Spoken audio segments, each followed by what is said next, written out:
A Christmas Carol by Charles Dickens. Preface.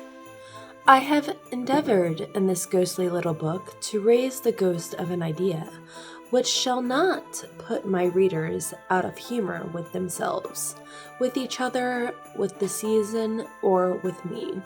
May it haunt their houses pleasantly, and no one wish to lay in it. Their faithful friend and servant, C.D., December 1843. Marley's Ghost. Marley was dead to begin with. There was no doubt whatever about that. The register of the burial was signed by the clergyman, the clerk, the undertaker, and the chief mourner. Scrooge signed it, and Scrooge's name was good upon change for anything he chose to put his hand to. Old Marley was dead as a doornail.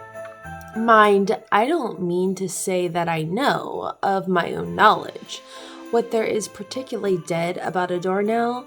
I might have been inclined myself to regard a coffin nail as the deadest piece of the ironmongery in the trade, but the wisdom of our ancestors is in the simile, and my unhallowed hands shall not disturb it, or the country's done for.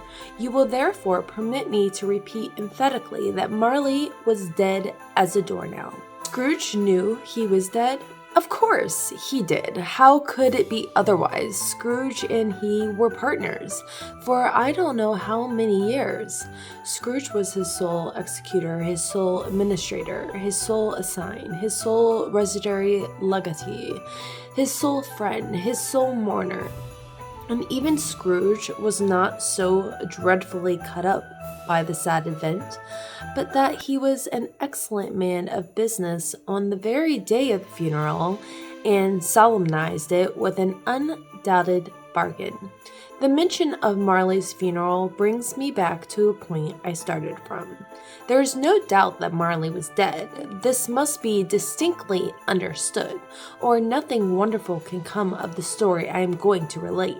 If we were not perfectly convinced that Hamlet's father died before the play began, there would be nothing more remarkable in his taking a stroll at night in an easterly wind upon his own ramparts than there would be in any other middle-aged gentleman rashly turning out after dark in a breezy spot, say St. Paul's churchyard, for instance, literally to astonish his son's weak mind.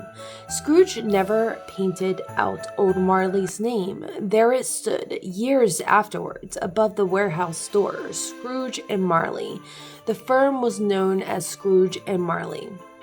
Sometimes people new to the business called Scrooge Scrooge, and sometimes Marley, but he answered to both names. It was all the same to him. Oh, but he was a tight-fisted hand at the grindstone, Scrooge, a squeezing, winching, grasping, scrapping, clutching, covetous old sinner, hard and sharp as a flint, from which no steel had ever struck out generous fire. Secret and self-contained and solitary as an oyster, the cold within him froze his old features, nipped his pointed nose, shriveled his cheek, stiffened his gait, made his eyes red, his thin lips blue, and spoke out shrewdly in a grating voice. A frosty rime was on his head and on his eyebrow and his wiry chin. He carried his own low temperature always about with him. He iced his office in the dog days and didn't thaw it 1 degree at Christmas. External heat and cold had little influence on Scrooge. No warmth could warm, no wintry weather chill him. No wind that blew was bitter than he. No falling snow was more intent upon its purpose. No pelting rain less open for interlude. Foul weather didn't know where to have him. The heaviest rain and snow and hail and sleet could boast of the advantage over him in only one respect. They often came down handsomely, and Scrooge never did. Nobody ever stopped him in the streets to say with a gladsome look, "My dear Scrooge, how are you? When will you come and see me?" No beggars implored him to bestow a trifle. No children asked him what it was o'clock. No man or woman ever once in all of his life inquired the way to such and such a place of Scrooge. Even the blind men's dogs appeared to know him, and when they saw him coming, they would tug their owners into the doorways and up courts, and then they would wag their tails as though to say, "No eye at all is better than an evil eye, dark master." But what did Scrooge care? It was the very thing he liked, to edge his way along the crowded paths of life, warning all human sympathy to keep its distance, was what the knowing ones called nuts to Scrooge. Once upon a time, of all the good days in the year, on Christmas Eve, old Scrooge sat busy in his counting house. It was cold, bleak, biting weather, foggy withal, and he could hear the people in the court outside go wheezing up and down, beating their hands upon their breast, and stamping their feet upon the pavement stones to warm them. The city clocks had only just gone 3, but it was quite dark already. It had not been light all day, and the candles were flaring in the windows of the neighboring offices. Like ruddy smears upon the palpable brown air, the fog came pouring in at every chink and keyhole, and was so dense without that although the court of the narrowest, the houses opposite were mere phantoms. To see the dingy cloud come drooping down, obscuring everything, one might have thought that nature lived hard by and was brewing on a large scale. The door of Scrooge's counting house was open, that he might keep his eyes upon his clerk, who in a dismal little cell beyond a sort of tank was copying letters. Scrooge had a very small fire, but the clerk's fire was so very much smaller that it looked like one coal, but he couldn't replenish it. For Scrooge kept the coal box in his own room, and so surely as the clerk came in with the shovel, the master predicted that it would be necessary for them to part. Wherefore the clerk put on his white comforter and tried to warm himself at the candle, in which effort, not being a man of strong imagination, failed. "A Merry Christmas, Uncle! God save you!" cried a cheerful voice. It was the voice of Scrooge's nephew, who came upon him so quickly that he was the first imitation he had of his approach. "Bah!" said Scrooge. "Humbug!" He had so heated himself with rapid walking in the fog and frost of this nephew of Scrooge's that he was all in a glow. His face was ruddy handsome, his eyes sparkled, and his breath smoked again. "Christmas, a humbug, Uncle," said Scrooge's nephew. "You don't mean that, I am sure." "I do," said Scrooge. "Merry Christmas! What right have you to say? What right have you to be merry? What reason have you to be merry? You're poor enough." "Come then," returned the nephew gaily. "What right have you to be dismal? What right have you to be morose? You're rich enough." Scrooge, having no better answer ready on the spur of the moment, said, "Bah!" again, followed up by "Humbug!" "Don't be cross, Uncle," said nephew. "What else can I be?" returned the uncle, "when I live in such a world of fools as this?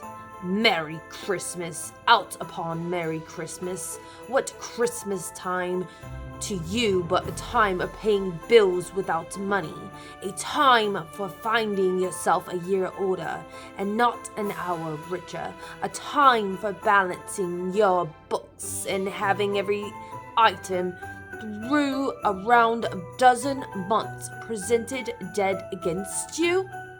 If I could work my will," said Scrooge indignantly, "every idiot who goes about with Merry Christmas on his lips should be boiled with his own pudding and buried with a stake of holly through his heart. He should." "Uncle," pleaded the nephew. "Nephew," returned the uncle sternly, "keep Christmas in your own way, and let me keep mine." "Keep it," repeated Scrooge's nephew. "But you don't keep it." "Let me leave it alone then," said Scrooge. "Much good may it do you. Much good it has ever done you." "There are many things from which I might have derived good by which I have not profited, I dare say," returned the nephew. "Christmas among the rest. But I am sure I have always thought that Christmas time, when it comes around, apart from the veneration due to its sacred name and origin, if anything belonging to it can be apart from that as a good time, a kind, forgiving, charitable, pleasant time, the only time I know of, in the long calendar of the year, when men and women seem by one consent to open their shut-up hearts freely and to think of people below them as if they really were fellow passengers to the grave, and not another race of creatures bound on another journey. And therefore, uncle, though it has never put a scrap of gold or silver in my pocket, I believe it has done me good, and will do me good, and I say, God bless it." The clerk in the tank involuntarily applauded, becoming immediately sensible of the impropriety. He poked the fire and extinguished the last frail spark forever. "Let me hear another sound from you," said Scrooge, "and you'll keep your Christmas by losing your situation. You are quite a powerful speaker, sir," he added, turning to his nephew. "I wonder you don't go into Parliament." "Oh, don't be angry, uncle. Come, dine with us tomorrow." Scrooge said that he would see him. Yes, indeed, he did. He went the whole length of the expression and said that he would see him in the extremity first. "But why?" cried Scrooge's nephew. "Why?" "Why did you get married?" said Scrooge. "Because I fell in love." "Fell in love?" growled Scrooge, as if that were the only thing in the world more ridiculous than Merry Christmas. "Good afternoon." "Nay, uncle, but you never came to see me before that happened. Why give it as a reason for not coming now?" "Good afternoon," said Scrooge. "I want nothing from you. I ask nothing from you. Why can we not be friends?" "Good afternoon," said Scrooge. "I am sorry with all my heart to find you so resolute. We have never had any quarrel, to which I have been a party, but I have made the trial in homage to Christmas, and I'll keep my Christmas humor to the last. So a Merry Christmas, uncle." "Good afternoon," said Scrooge. "And a Happy New Year." "Good afternoon," said Scrooge. His nephew left the room without an angry word. Notwithstanding, he stopped at the outer door to bestow the greetings of the season on the clerk, who, cold as he was warmer than Scrooge, for he returned them. "There's another fellow," muttered Scrooge, who overheard him. "My clerk, with 15 shillings a week, and a wife and a family, talking about Merry Christmas. I'll retire to Bedlam."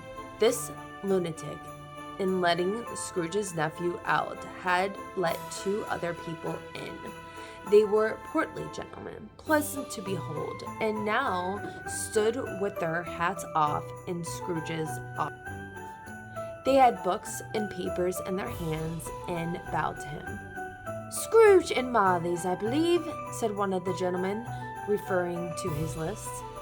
"Have I the pleasure of addressing Mr. Scrooge or Mr. Marley?" "Mr. Marley has been dead for these 7 years," Scrooge replied. "He died 7 years ago this very night." "We have no doubt that his liberty is well represented by his surviving partner," said the gentleman, presenting his credentials. It certainly was, for they had been 2 kindred spirits. At the ominous word liberty, Scrooge frowned and shook his head and handed the credentials back. "At the festive season of the year, Mr. Scrooge," said the gentleman, taking up the pen, "it is more than usual desirable that we should make some slight provisions for the poor and the destitute, who suffer greatly at the present time. Many thousands are in want of the common necessaries. Hundreds of thousands are in want of common comforts, sir." "Are there no prisons?" said Scrooge. "Plenty of prisons," said the gentleman, laying down his pen. "And the Union workhouses?" demanded Scrooge. "Are they still in operation?" "They are still," returned the gentleman. "I wish I could say they were not." "The treadmill, the poor law are in full vigor, then," said Scrooge. "Both very busy, sir." "Oh, I was afraid from what you said at first that something had occurred to stop them in their useful course," said Scrooge. "I'm very glad to hear it." "Under the impression that they scarcely furnish Christian cheer of mind or body to the multitude," returned the gentleman. "A few of us are endeavoring to raise a fund to buy the poor some meat and drink and means of warmth. We've choose this time because it is this time of all others when want is keenly felt and abundance rejoices. What shall I put you down for?" "Nothing," said Scrooge. "You wish to be anonymous?" "I wish to be left alone," said Scrooge. "Since you ask me what I wish, gentlemen, that is my answer. I don't make merry myself at Christmas, and I can't afford to make idle people merry. I help support the establishments I have mentioned. They cost enough, and those who are badly off must go there." "Many cannot go there. Many would rather die." "If they would rather die," said Scrooge, "they had better do it, and decrease the surplus population. Besides, excuse me, I don't know that." "But you might know it," observed the gentleman. "It is not my business," Scrooge returned. "It is enough for a man to understand his own business and not interfere with other people's. Mine occupies me constantly. Good afternoon, gentlemen." Seeing clearly that this would be useless to pursue their point, the gentleman withdrew. Scrooge resumed his labors with an improved opinion of himself and more facetious temper than was usual with him.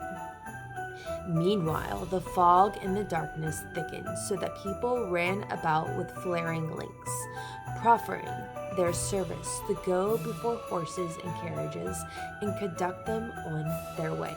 The ancient tower of a church, whose gruff old bell was always peeping slyly down at Scrooge out of a Gothic window in the wall, becoming invisible, and struck the hour and quarter in the clouds with tremulous vibration afterwards, as if teeth were chattering in its frozen head up there.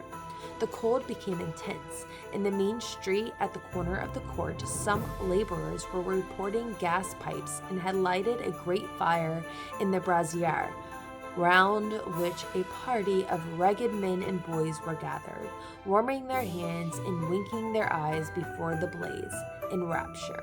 The water plug being left in solitude, its overflowings suddenly congealed and turned into misanthropic ice.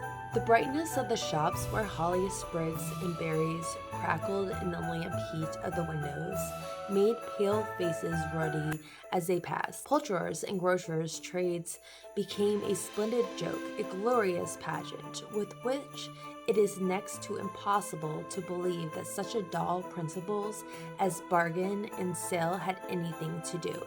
The Lord Mayor, in the stronghold of the mighty mansion house, gave orders to his 50 cooks and butlers to keep Christmas as a Lord Mayor's household should, and even the little tailor, whom he had fined 5 shillings on the previous Monday for being drunk and bloodthirsty in the streets, stirring up tomorrow's pudding in his garret, while his lean wife and baby sallied out to buy the beef.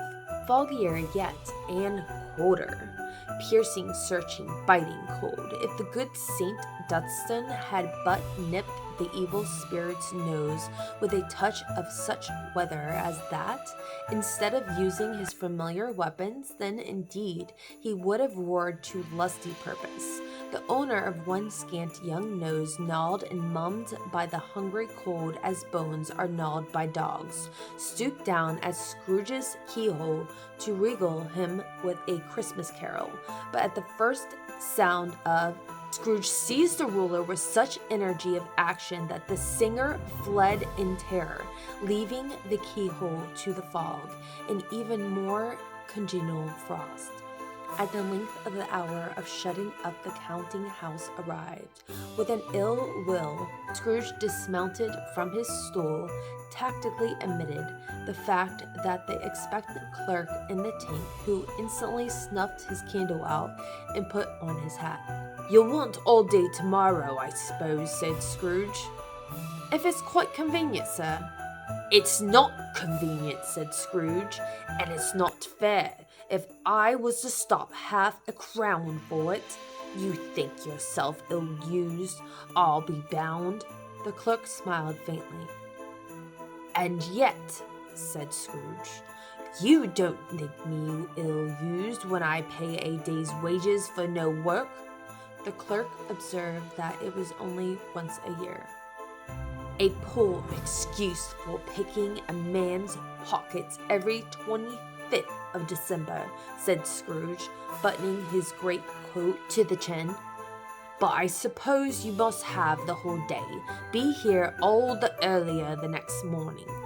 The clerk promised that he would, and Scrooge walked out with a growl. The office was closed in a twinkling, and the clerk, with the long ends of his white comforter dangling below his waist, for he boasted no greatcoat, went down a slide on Cornhill, at the end of the Lane of the Boys, 20 times in honor of its being Christmas Eve, and then ran home to Camden Town, as hard as he could pelt, to play a blind man's bluff. Scrooge took his melancholy dinner in his usual melancholy tavern, and having read all the newspapers and beguiled the rest of the evening with his banker's book, went home to bed. He lived in chambers which he had once belonged to his deceased partner. They were a gloomy suit of rooms in a lowering pile of building up a yard, where it had so little business to be that one could scarcely help fancying it must have run there when it was a young house, playing at hide-and-seek with other houses, and have forgotten the way out again. It was old enough now and dreary enough that nobody lived in it but Scrooge. The other rooms were being all let out as offices. The yard was so dark that even Scrooge, who knew its every stone, was fain to grope with his hands. The fog and frost so hung about that the black old gateway of the house that it seemed that as if the genius of the weather sat in mournful meditation on the threshold. Now it is in fact that there is nothing at all particular about the knocker on the door, except the fact that it was very large. It was also a fact that Scrooge had seen it night and morning during his whole residence in that place. Also, the Scrooge had as little of what is called fancy about him as any man of the city of London, even including, which is a bold word, the corporation, aldermen in livery. Let it also be borne in mind that Scrooge had not bestowed one thought on Marley since his last mention of his 7 years dead partner that afternoon. And then let any man explain to me, if he can, how it happens that Scrooge, having his key in the lock of the door, saw in the knocker without its undergoing any intermediate process of change, not a knocker, but Marley's face. It was not impenetrable shadow as the other objects in the yard were, but the dismal light about it, like a bad lobster in a dark cellar. It was not angry or ferocious, but looked as Scrooge as Marley used to look, with ghostly spectacles turned up on its ghostly forehead, the hair curiously stirred, as if by breath or hot air. And though the eyes were wide open, they were perfectly motionless. That, in its livid color, made it horrible, but its horror seemed to be in spite of the face, and beyond its control rather than part of its own expression. As Scrooge looked fixedly at this phenomenon, it was a knocker again. To say that he was not startled or his blood was not conscious of a terrible sensation to which it had been stranger from infancy would be untrue. But he put his hand upon the key he had relinquished, turned it sturdily, walked in, and lighted his candle. He did pause with a moment's irresolution before he shut the door, and he did look cautiously behind it first, as if he half expected to be terrified with the sight of Marley's pigtail sticking out into the hall. But there was nothing on the back of the door except the screws and nuts that held the knocker on, so he said, "Puh, puh," and closed it with a bang. The sound resounded through the house like thunder. Every room above, every cask in the wine merchant's cellar below, appeared to have a separate peal of echoes in its own. Scrooge was not a man to be frightened by echoes. He fastened the door and walked across the hall and up the stairs, slowly too, trimming his candles as he went. You may talk vaguely about the driving a coach and six up a good old flight of stairs or through a bad young Acts of Parliament, but I mean to say you might have got a hearse up that staircase and taken it broadwise with the splinter bar towards the wall and the door towards the balustrades and done it easy. There was plenty of width for that and room to spare, which is perhaps the reason why Scrooge thought he saw a locomotive hearse going on before him in the gloom. Half a dozen gas lamps out there on the streets wouldn't have lighted the entry too well, so you may suppose that it was pretty dark with Scrooge's dip. Up Scrooge went, not caring a button for that. Darkness is cheap, and Scrooge liked it. But before he shut his heavy door, he walked through his rooms to see that all was right. He had just enough recollection of the face to desire to do that. Setting room, bedroom, lumber room, all as they should be. Nobody under the table, nobody under the sofa, a small fire and the great spoon and basin ready, and the little saucepan of gruel. Scrooge had a cold in his head upon the hob. Nobody under the bed, nobody in the closet, nobody in the dressing gown, which was hanging up in a suspicious attitude against the wall. Lumber room as usual, old fire guard, old shoes, 2 fish briskets, washing stand on 3 legs and a poker. Quite satisfied, he closed the door and locked himself in. Double locked himself in, which was not his custom. Thus secured against surprise, he took off his cravat and put on his dressing gown and slippers and his nightcap and sat down before the fire to take his gruel. It was a very low fire indeed, nothing on such a bitter night.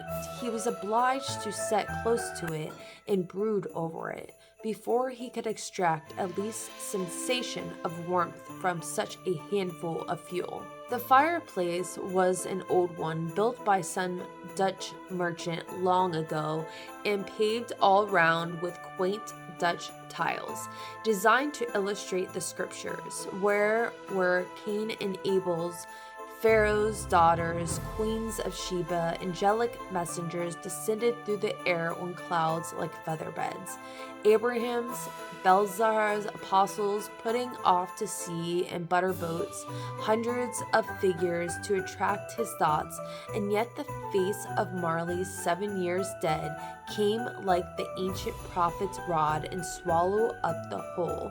If each smooth tile had been a blank at first, with a power to shape some picture on its surface from the disjointed fragments of his thoughts, there would have been a copy of old Marley's head in every one. "Humbug," said Scrooge, and walked across the room. After several turns, he sat down again. As he threw his head back in the chair, his glance happened to rest upon a bell, a disused bell, that hung in the room and communicated for some purpose now forgotten, with which a chamber in the highest story of the building. It was with great astonishment and with a strange, inexplicable dread that as he looked he saw this bell begin to swing. It swung so softly in the outset that it scarcely made a sound, but soon it rang out loudly, and so did every bell in the house. This might have lasted a half a minute or a minute, but it seemed like an hour. The bell ceased, and as they had begun together, they were succeeded by a clanking noise deep down below, as if some person were dragging a heavy chain over the cask in the wine merchant's cellar. Scrooge then remembered to have heard that ghosts in haunted houses were described as dragging chains. The cellar door flew open with a booming sound, and then he heard the noise much louder on the floor below, then coming up the stairs, then coming straight towards his door. "It's humbug still," said Scrooge. "I won't believe it." His color changed, though, when without a pause it came on through the heavy door and passed into the room before his eyes. Upon its coming in, the dying flame leaped up as it cried, "I know him, Marley's ghost," and fell again. The same face, the very same. Marley, in his pigtails, usual waistcoat, tights, and boots, the tassels on the latter bristling like his pigtail and the coat skirts, and the hair upon his head. The chain he drew was clasped about his middle. It was long and wound about him like a tail, and it was made, for Scrooge observed it closely, of cash boxes, keys, padlocks, ledgers, deeds, and heavy purses wrought in steel. His body was transparent, so that Scrooge, observing him and looking through his waistcoat, could see the 2 buttons on his coat behind. Scrooge had often heard it said that Marley had no bowels, but he had never believed it until now.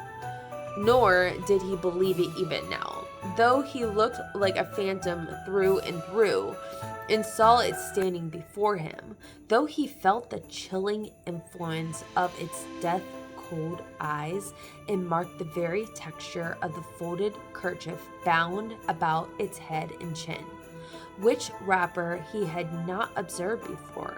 He was still incredulous, and fought against his senses. "How now?" said Scrooge, caustic and cold as ever. "What do you want with me?" "Much." Marley's voice was no doubt about it. "Who are you?" "Ask me who I was." "Who were you then?" said Scrooge, raising his voice. "You're particular for a shade?" He was going to say to a shade, but substituted this as more appropriate. "In life, I was your partner, Jacob Marley." "Can you sit down?" asked Scrooge, looking doubtfully at him. "I can." "Do it then." Scrooge asked the question because he didn't know whether a ghost so transparent might find himself in a condition to take a chair, and felt in the event of it being impossible, it might involve the necessity of embarrassing explanation. But the ghost sat down on the opposite side of the fireplace as if he were quite used to it. "You don't believe me," observed the ghost. "I don't," said Scrooge. "What evidence would you have of my reality beyond of your own senses?" "I don't know," said Scrooge. "Why do you doubt your senses?" "Because," said Scrooge, "a little thing affects them, a slight disorder of the stomach makes them cheats. You may be an undigested bit of beef, or a blotted mustard, a crumb of cheese, a fragment of underdone potato. There's more of gravy than of grave about you, whatever you are." Scrooge was not much in the habit of cracking jokes, nor did he feel in his heart by any means Weggis then. The truth is, he tried to be smart as a means of distracting his own attention and keeping down his terror, for the spectre's voice disturbed the very marrow in his bones. To sit staring at those fixed, glazed eyes in silence for a moment would play, Scrooge felt, the very deuce with him. There was something very awful, too, in the spectre's being provided with an infernal atmosphere of his own. Scrooge could not feel it himself, but this was clearly the case, for though the ghost sat perfectly motionless, his hair and skirts and tassels was still agitated by hot vapor from the oven. "You see this toothpick?" said Scrooge, returning quickly to the charge, for the reason just assigned, and wishing, though it were only for a second, to divert the vision's stony gaze from himself. "I do," replied the ghost. "You're not looking at it," said Scrooge. "But I see it," said the ghost, notwithstanding.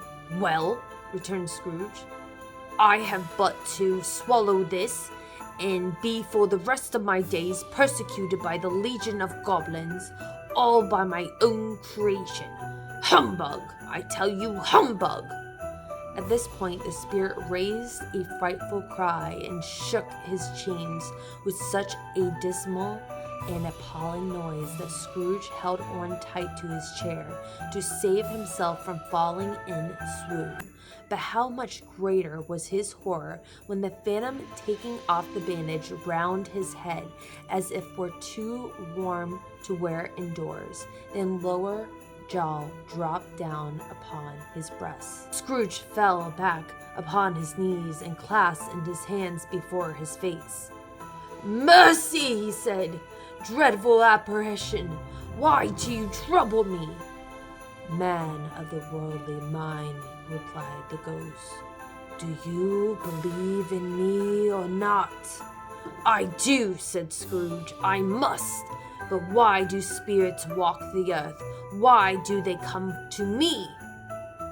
"It is required of every man," the ghost returned, "that the spirit within him should walk abroad among his fellow men and travel far and wide. And if the spirit goes not forth in life, it is condemned to do so after in death. It is doomed to wander through the world. Oh, woe is me! And witness what is cannot share, but might have shared on earth, and turned to happiness." Again the spectre raised a cry and shook his chains and wrung a shadowy hand. "You are fettered," said Scrooge, trembling. "Tell me why." "I wear chains I forged in life," replied the ghost. I made it link by link and yard by yard. I girded it on my own free will. In my own free will I wove it. Is its pattern strange to you? Scrooge trembled more and more. Or would you know, pursued the ghost, the weight and length of the strong coil you bear yourself? It was full as heavy and as long as this 7 Christmas Eves ago. You have labored on it since. It is as ponderous chain. Scrooge glanced about him on the floor, and in the expectation of finding himself surrounded by some 50 or 60 fathoms iron cable, but he could see nothing. Jacob, he said imploringly. Oh, Jacob Marley, tell me more. Speak comfort to me, Jacob. I have none to give, the ghost replied. It comes from other regions, Ebenezer Scrooge, and is conveyed by other ministers to other lands of men. Nor can I tell you what I would. A very little more is all permitted to me. I cannot rest. I cannot stay. I cannot linger anywhere. My spirit never walked beyond our counting house. Mock me. In life, my spirit never roved beyond the narrow limits of our money-changing hole, and weary journey lies before me. It was a habit with Scrooge, whenever he became thoughtful, to put his hands in his breeches pockets, pondering on what the ghost had said. He did so now, but without lifting his eyes or getting off his knees. You must have been very slow about it, Jacob, Scrooge observed in a businesslike manner, though the humility indifference. Slow, the ghost repeated. 7 years dead, mused Scrooge, and you traveling all the time? The whole time, said the ghost. No rest, no peace, incessant torture of remorse. You travel fast, said Scrooge.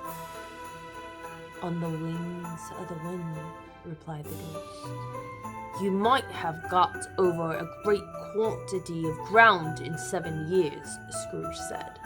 The ghost, on hearing this, set up another cry and clanked his chain so hideously in the dead silence of the night that the ward would have been justified in indicting it for nuisance. "O captive bound in double iron," cried the phantom, "not to know the ages of incessant labor by immortal creatures, for this earth must pass into eternity before the good of which it is susceptible is all developed. Not to know that any Christian spirit working kindly its little spear, whatever it may be, will find its mortal life too short for its vast means of usefulness. Not to know that no space of regret can make amends for one's life opportunities misused. Yet such was I, oh, such was I! But you are always a good man of business, Jacob," faltered Scrooge, who was now beginning to apply this to himself. "Business," cried the ghost, wringing his hands. "Mankind was my business. Common welfare was my business. Charity, mercy, forbearance, benevolence were all my business. And my dealings of trade were but a drop of water in the comprehensive oceans of my business." He held up his chains at arm's length, as if they were to cause all his unavailing grief, and flung it heavily upon the ground again. "At this time of the ruling year," the spectre said, "I suffer most. Why did I walk through crowds of fellow beings with my eyes turned down and never raise them and bless star which led the wise men to the poor abode? Were there no poor homes to which its light would have conducted me?" Scrooge was very much dismayed to hear the spectre going on at this rate, and began to quake exceedingly. "Hear me," the ghost cried. "My time is nearly gone." "I will," said Scrooge. "But don't be hard upon me. Don't be flowery, Jacob, pray." "How is it that I appear before you in a shape that you can see? I may not tell. I have sat invisible beside you many and many a day." It was not an agreeable idea. Scrooge shivered and wiped the perspiration from his brow. "That is no light part of my penance," pursued the ghost. "I am here tonight to warn you that you have yet a chance and hope of escaping my fate. A chance and hope of my procuring, Ebenezer." "You were always a good friend to me," said Scrooge. "Thank ye." "You will be haunted," resumed the ghost, "by 3 spirits." Scrooge's countenance fell almost as low as the ghost had done. "Is that the chance and hope you mentioned, Jacob?" he demanded in a faltering voice. "It is." I think I'd rather not," said Scrooge.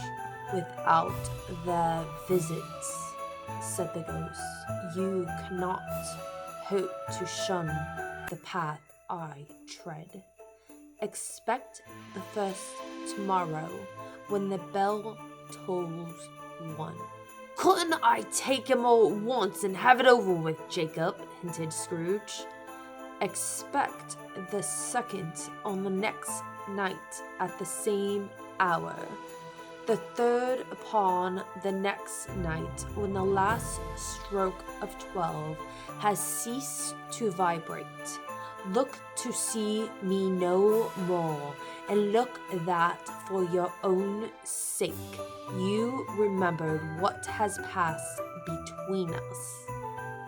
When he had said these words, the spectre took his wrapper from the table and bound it around his head, as before. Scrooge knew this by the smart sound of his teeth made when the jaws were brought together by the bandage. When he ventured to raise his eyes again and found that the supernatural visitor confronting him in the erect attitude with his chains wound over and about his arm, the apparition walked backwards from him, and every step he took, the window raised itself a little, so that when the spectre reached it, it was wide open. He beckoned Scrooge to approach, which he did. When they were 2 paces of each other, Marley's ghost held up his hand, warning him to come no nearer. Scrooge stopped, not so much in obedience as in surprise and fear, for on the raising of the hand he became sensible of confused noises in the air, incoherent sounds of lamentation and regret, wailing, inexpressibly sorrowful and self-accusatory. The spectre, after listening for a moment, joined in the mournful dirge and floated out upon the bleak, dark night. Scrooge followed him to the window, desperate in his curiosity. He looked out. The air was filled with phantoms, wandering hither and thither in the restless haste and moaning as they went. Every one of them wore chains like Marley's ghost. In some view, they might have been guilty government, were linked together, none were free. Many had personally known to Scrooge in their lives. He had been quite familiar with one old ghost in white waistcoat with a monstrous iron safe attached to his ankle, who cried piteously at being unable to assist a wretched woman with an infant whom he saw below upon a doorstep. The misery with them all was clearly that they sought to interfere for good in human matters and had lost the power forever. Whether these creatures faded into mist or mist enshrouded them, but they and their spirit voices faded together, and the night became as it had been when he walked home. Scrooge closed the window and examined the door by which the ghost had entered. It was a double locked, and he had locked it with his own hands, and the bolts were undisturbed. He tried to say, "Humbug," but stopped at the first syllable. And being from the emotion he had undergone, or the fatigues of the day, or his glimpse of the invisible world, or the dull conversations of the ghost, or the lateness of the hour, much in need of repose, went straight to bed without undressing and fell asleep on the instant. The first of the three spirits. When Scrooge awoke, it was so dark that, looking out of the bed, he could scarcely distinguish the transparent window from the opaque walls of his chamber. He was endeavoring to pierce the darkness with his ferret eyes when the chimes of neighboring church struck the 4 quarters, so he listened for the hour. To his great astonishment, the heavy bell went on from 6 to 7, and from 7 to 8, and regularly up to 12, and then stopped. 12?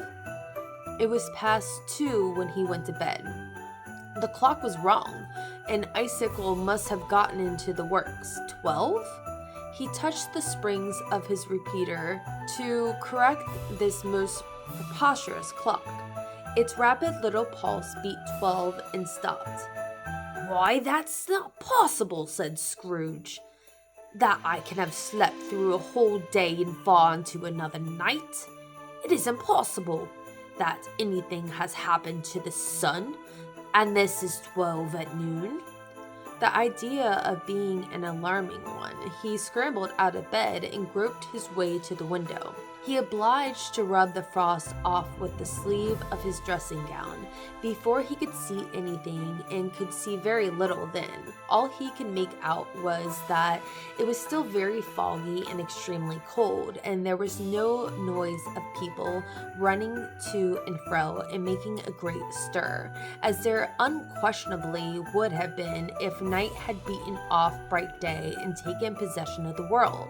This was a great relief, because 3 days after sight of this first of exchange pay to Mr. Ebenezer Scrooge, or his order, and so forth, would have become a mere United States security, if there were no days to count by.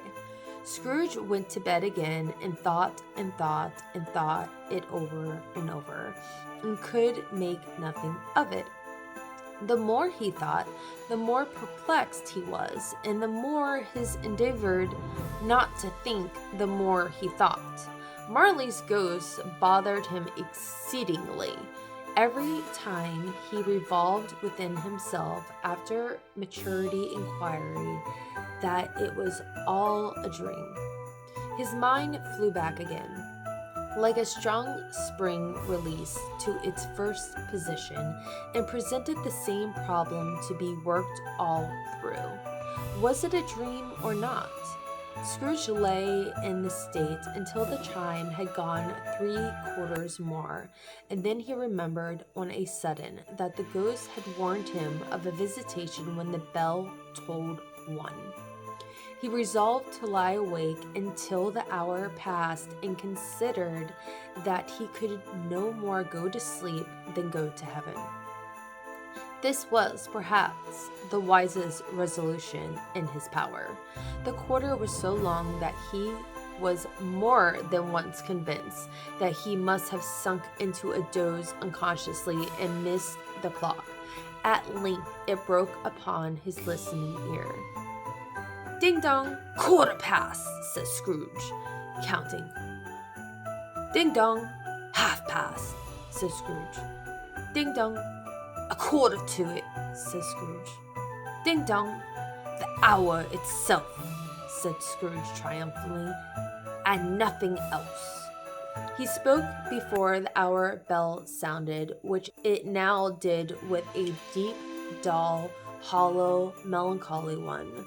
Lights flashed up in the room upon the instant, and the curtains of his bed were drawn. The curtains of his bed were drawn aside, I tell you, by a hand, not the curtains at his feet, nor the curtains at his back, but those to which his face was addressed. The curtains of his bed were drawn aside, and Scrooge, starting up into a half recumbent attitude, found himself face to face with the unearthly visitor who drew them as close it as I am to you now, and I am standing in the spirit at your elbow. It was a strange figure, like a child, yet not so like a child, like an old man, viewed through some supernatural medium, which gave him the appearance of having receded from the view and being diminished to a child's proportions. Its hair, which hung about its neck and down its back in white, as if with age, and yet the face had not a wrinkle in it, and the tenderest bloom was on the skin. The arms were very long and muscular, the hands the same, as if its hold were of uncommon strength. Its legs and feet were most delicately formed, were like those upper members bare. It wore a tunic of purest white, and round its waist was bound a lustrous belt, the sheen of which was beautiful. It held a branch of fresh green holly in its hands, and in single contradiction to that wintry emblem, had its dress trimmed with summer flowers. But the strange thing about it was that from the crown of its head there was sprung a bright, clear jet of light, by which all this was visible, and which was doubtless the occasion of its using, in its duller moments, a great extinguisher for a cap, which it now held under its arm. Even though, when Scrooge looked at its increasing steadiness, was not its strangest quality, for as its belt sparkled and glittered now in one part and now in another, and what light one instant at another time was dark, so the figure itself fluctuated in its distinction between being now a thing with one arm, now with one leg, now with 20 legs, now a pair of legs without a head, now a head without a body, of which dissolving parts no outline would be visible in the dense gloom where they melted away. And in the very wonder of this, it would be itself again, distinct and clear as ever. "Are you the spirit, sir, whose coming was foretold to me?" asked Scrooge. "I am." The voice was soft and gentle, singularly low, as if, instead of being so close beside him, it were at a distance. "Who and what are you?" Scrooge demanded. "I am the ghost of Christmas past." "Long past?" inquired Scrooge, observant of its dwarfish stature. "No, your past." Perhaps Scrooge could not have told anybody why, if anybody could have asked him, but he had a special desire to see the spirit in its cap, and begged him to be covered. "What?" exclaimed the ghost. "Would you so soon put out with worldly hands, the light I give? Is it not enough that you are one of those whose passions made this cap and forced me through whole trains of years to wear it low upon my brow? Scrooge reverently disclaimed all intention to offend or any knowledge of having willfully bonded the spirit at any period of his life. He then made bold to inquire what business brought him here. "Your welfare," said the ghost. Scrooge expressed himself as much obliged, but could not help thinking that a night of unbroken rest would have been more conducive to that end. The spirit must have heard him thinking, for it said immediately, "Your reclamation, then, take heed." Put out its strong hand as it spoke, and clasped him gently by the arm. "Rise and walk with me." It would have been in vain for Scrooge to plead that the weather and the hour were not adapted to pedestrians' purposes, that his bed was warm and the thermometer a long way below freezing, that he was clad but lightly in his slippers, dressing gown, and nightcap, and that he had a cold upon him at that time. The grasp, though gentle as a woman's hands, was not to be resisted. He rose, but finding that the spirit made towards the window, clasped its robe in supplication. "I am immortal," Scrooge remonstrated, "and liable to fall." "Bear but the touch of my hand there," said the spirit, laying it upon his heart, "and you shall be upheld in more than this."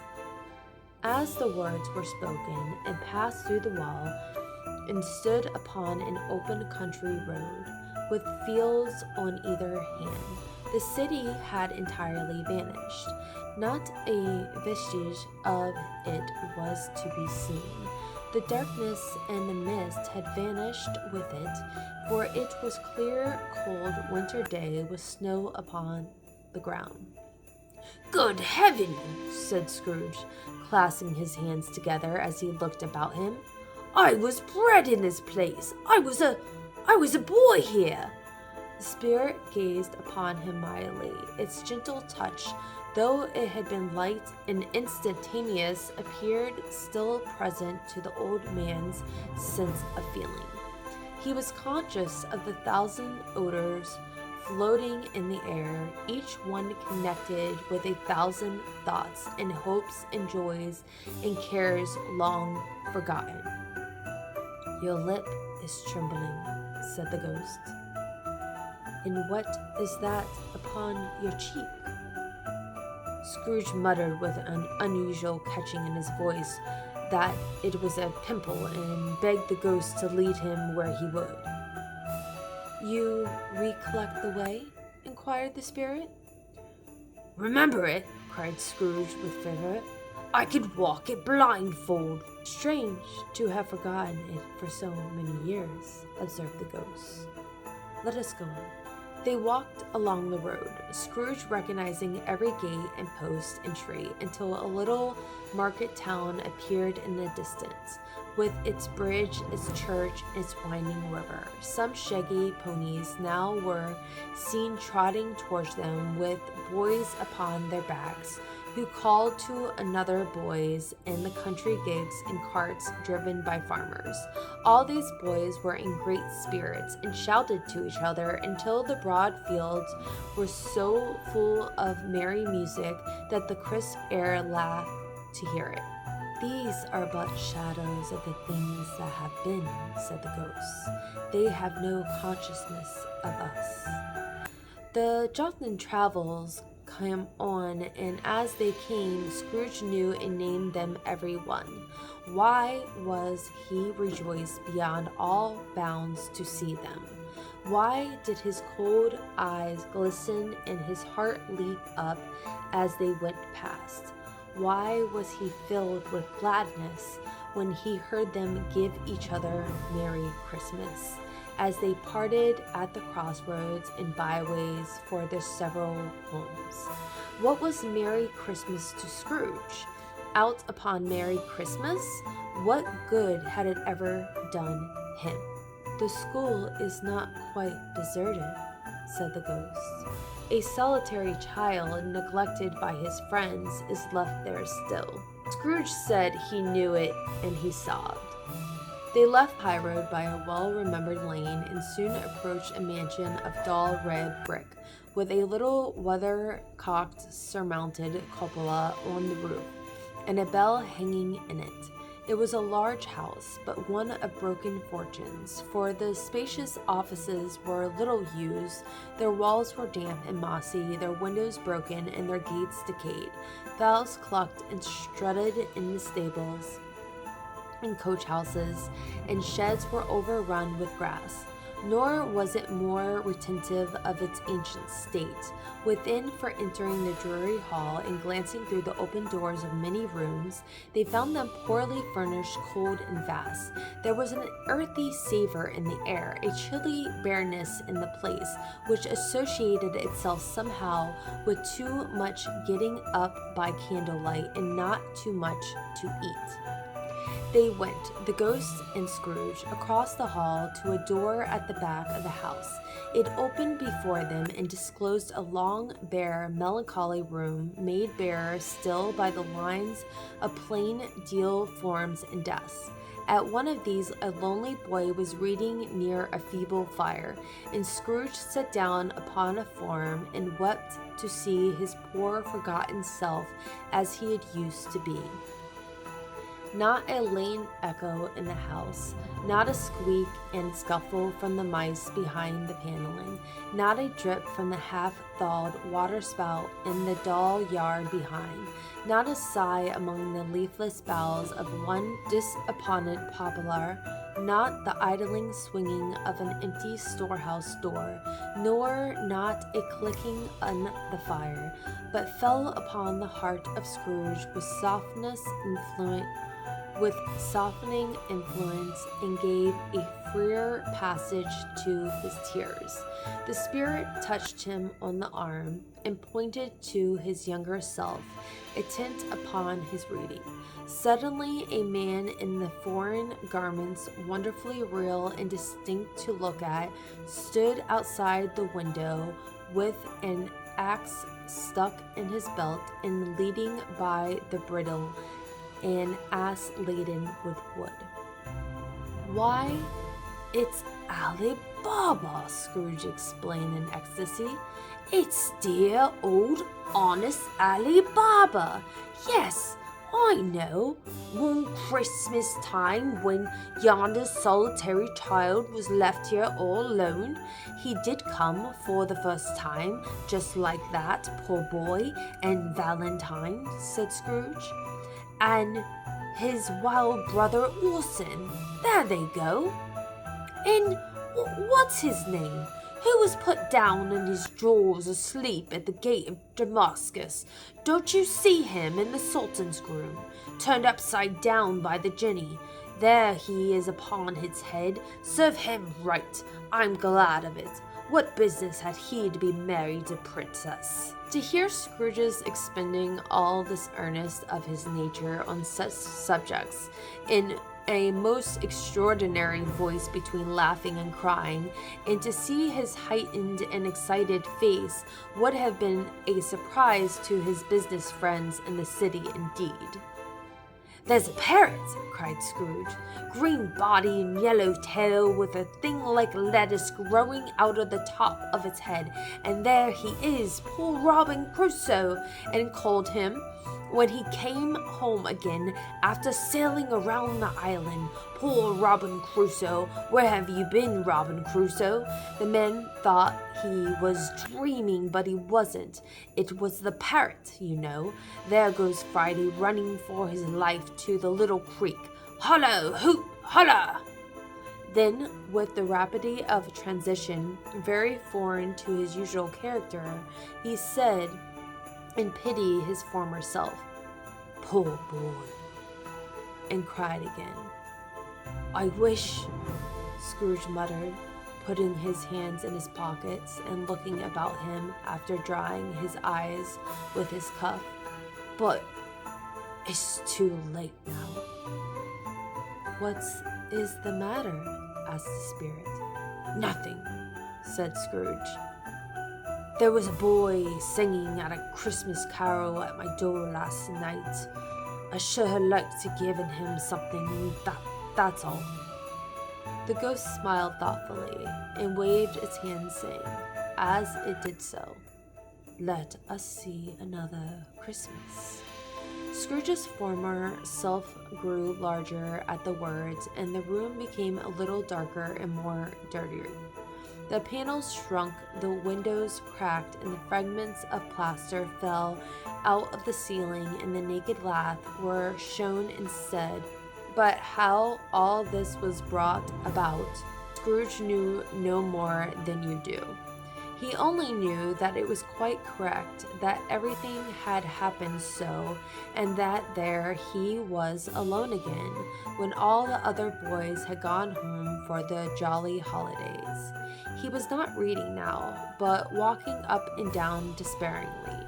Scrooge looked at the ghost, and with a mournful shake of his head, glanced anxiously towards the door. It opened, and a little girl, much younger than the boy, came darting in, and putting her arms about his neck and often kissing him, addressed him as her dear, dear brother. "I have come to bring you home, dear brother," said the child, clasping her tiny hands and bending down to laugh. "To bring you home, home, home." "Home, little fan?" returned the boy. "Yes," said the child, brimful with glee. "Home for good and all, home forever and ever. Father is much kinder than he used to be. That home's like heaven. He spoke so gently to me one dear night when I was going to bed that I was not afraid to ask him once more if he might come home, and he said yes, you should, and sent me in a coach to bring you, and you're to be a man," said the child, opening her eyes, "and are never to come back here. But first we are to be together all the Christmas long, and have the most merriest time of the world." "You're quite a woman, little fan," exclaimed the boy. She clasped her hands and laughed, and tried to touch his head, but being too little, laughed again and stood on tiptoe to embrace him. Then she began to drag him in her childish eagerness towards the door, and he, nothing loath to go, accompanied her. A terrible voice in the hall cried, "Bring down Master Scrooge's box, then there!" And in the hall appeared the schoolmaster himself, who glared on Master Scrooge with a ferocious condescension, and threw him a dreadful state of mind by shaking hands with him, and then conveyed his and his sister into the veriest old well of shivering best parlor that ever was seen, where the maps upon the wall, the celestial and territorial globes in the windows, were waxy with cold. Here he produced a decanter of curiously light wine and a block of curiously heavy cake, and administered installment of those dainties to the young people, at the same time sending out a meager servant to offer a glass of something to the postboy, who answered that he thanked the gentleman. But if it was the same tap as he had tasted before, he'd rather not. Master Scrooge's trunk being by this time tied on top of the chaise, the children bade the schoolmaster good-bye right willingly, and getting into it, drove gaily down the garden sweep, the quick wheels dashing the hoar frost snow from off the dark leaves of the evergreens like spray.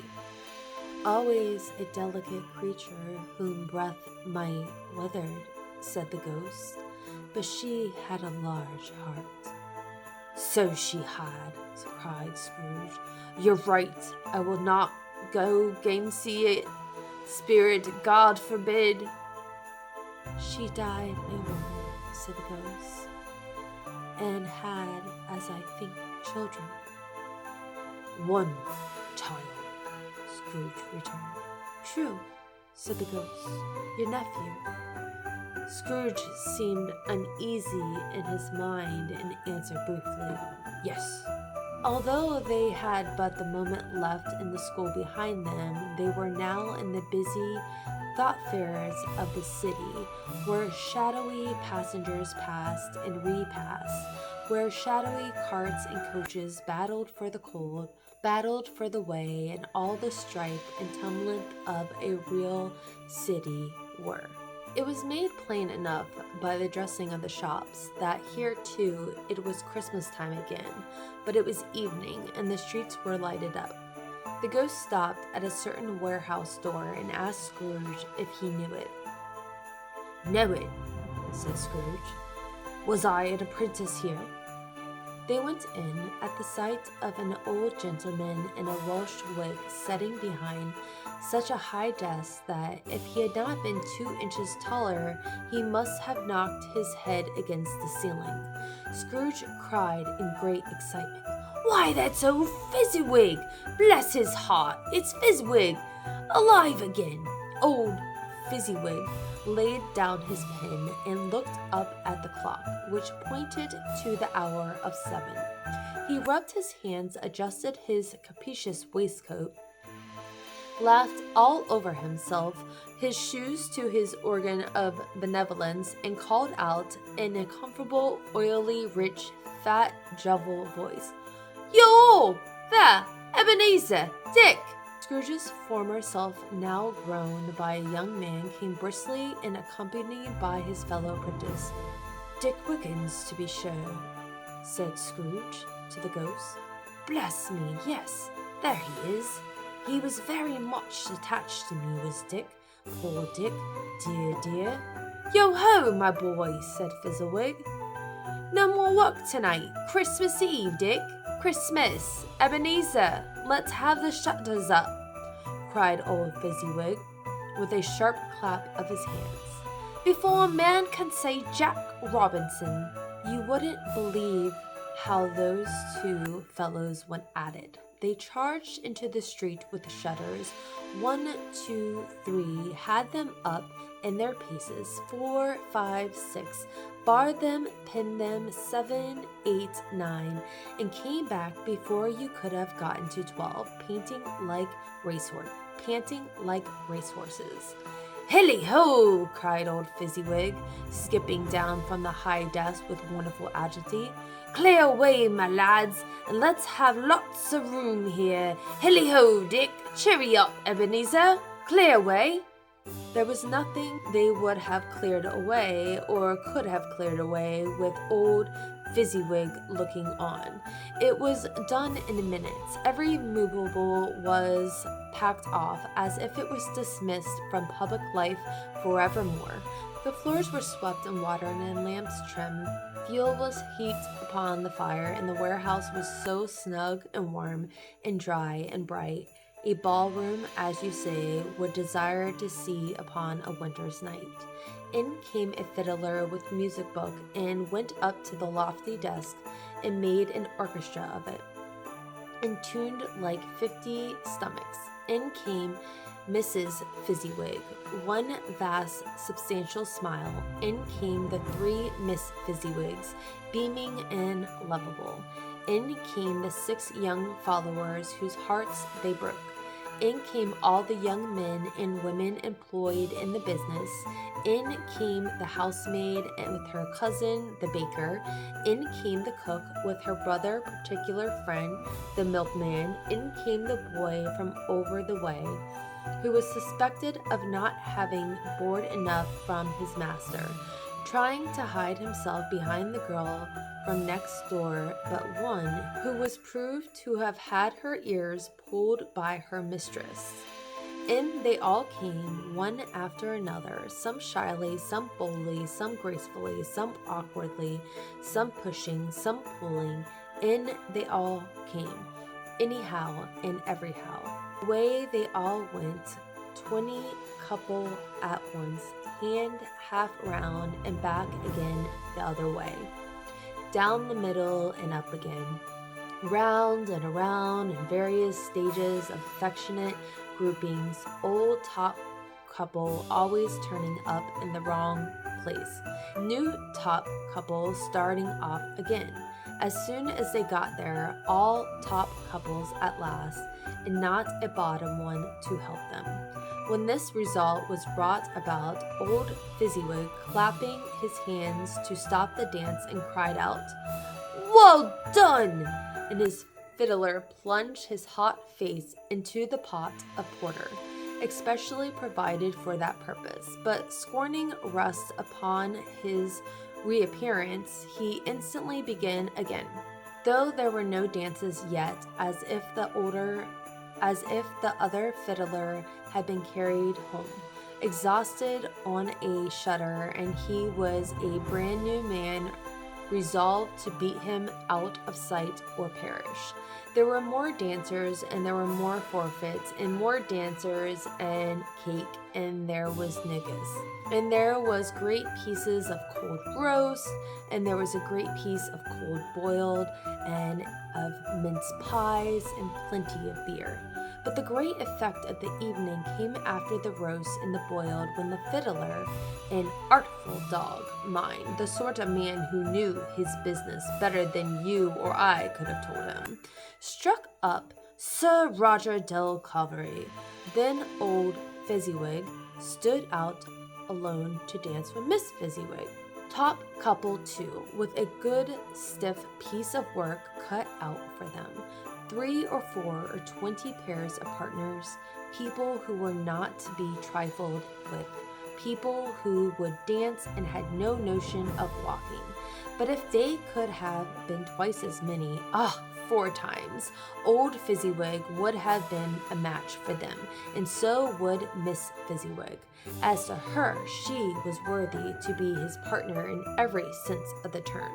If that's not high praise, tell me higher, and I'll use it. A positive light appeared to issue from Fezziwig's calves. They shone in every part of the dance like moons. You couldn't have predicted any given time that it would become them next. And when old Fezziwig and Mrs. Fezziwig had gone all through the dance, advance and retire, both hands to your partners, bow and curtsy, corkscrew, thread the needle, and back again to your place, Fezziwig, cut so deftly that he appeared to wink with his legs, and came upon his feet again without a stagger. When the clock struck 11, this domestic ball broke. Mr. and Mrs. Fezziwig took their stations, one on either side of the door, and shaking hands with every person individually as he or she went out, wished him or her Merry Christmas. When everybody had retired but the 2 apprentices, they did the same to them, and thus the cheerful voice died away, and the lads were left to their beds, which were under a counter in the back shop. During the whole of this time, Scrooge had acted like a man out of his wits. His heart and soul were in the scene and with his former self. He corroborated everything, remembered everything, enjoyed everything, and underwent the strangest agitation. It was not until now, when the bright faces of his former self and Dick were turned from them, that he remembered the ghost and became conscious that it was looking full upon him, while the light upon its head burned very clear. "A small matter," said the ghost, "to make these silly folks so full of gratitude." "Small," echoed Scrooge. The spirit signed to him to listen to the 2 apprentices, who were pouring out their hearts in praise of Fezziwig, and when they had done so, said, "Why, is it not he has spent but a few pounds on your malt money, 3 or 4 perhaps? Is it not so much that he deserved this praise?" "It isn't that," said Scrooge, heated by the remark, and speaking unconsciously like his former, not his latter self. "It isn't that, spirit. He had the power to render us happy or unhappy, to make our service light or burdensome, a pleasure or a toil. Say that his power lies in words and looks, in things so slight and insignificant that it is impossible to add and count them up. What then? The happiness he gives is quite a great, is not the cost of fortune. He felt the spirit glance and stopped. "What is the matter?" asked the ghost. "Nothing particular," said Scrooge. "Something, I think," the ghost insisted. "No," said Scrooge. "No, I should like to be able to say a word or two to my clerk just now, that's all." His former self turned down the lamps as he gave utterance to the wish, and Scrooge and the ghost again stood side by side in the open air. "My time grows short," observed the spirit. "Quick." This was not addressed to Scrooge or to anyone whom he could see, but it produced an immediate effect. For again Scrooge saw himself. He was older now, a man in the prime of his life. His face had not the harsh and rigid lines of the later years, but it had begun to wear the signs of care and avarice. There was an eager, greedy, restless motion in the eye, which showed the passion that had taken root, and where the shadow of the growing tree would fall. He was not alone, but sat by the side of a fair young girl in a mourning dress, in whose eyes were tears, which sparkled in the light that shone out of the ghost of Christmas past. "It matters a little," she said softly. "To you, very little. Another idol has displaced me. And if it can cheer and comfort you in the time to come, as I would have tried to do, I have no just cause to grieve." "What idol has displaced you?" he rejoined. "A golden one. This is an even-handed deal of the world," he said. "There is nothing on which it is so hard as poverty, and there is nothing it professes to condemn with such severity as the pursuit of wealth." "You fear the world too much," she answered gently. "All your other hopes have merged into the hope of being beyond the chance of a sordid reproach. I have seen your noble aspirations fall off one by one until the master passion, gain, engrosses you, have I not?" "What then?" he retorted. "Even if I had grown so much wiser, what then? I am not changed toward you." She shook her head. "Am I?" "Our contract is an old one. It was made when we were both poor and content to be so until in good season, when we could improve our worldly fortune by our patient industry. You are changed. When it was made, you were another man." "I was a boy," he said impatiently. "Your own feelings tells you that you were not what you were," she returned. "I am. That which promised happiness when we were one heart is fraught with misery now that we are two. How often and how keenly I have thought of this, I will not say.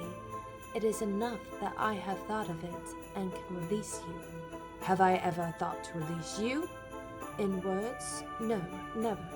"In what then?" "In a change of nature, in the altered spirit, in another atmosphere of life, another hope as it is great in everything that made my love of any worth or value in your sight. If this had never been between us," said the girl, looking mildly but with steadiness upon him, "tell me, would you seek me out and try to win me now?" "Oh, no." He seemed to yield to the justice of this supposition, in spite of himself, but said with a struggle, "You think not?" "I would gladly think otherwise if I could," she answered. "Heavens, no. When I have learned a truth like this, I know how strong and irresistible it must be. But if you were free today, tomorrow, yesterday?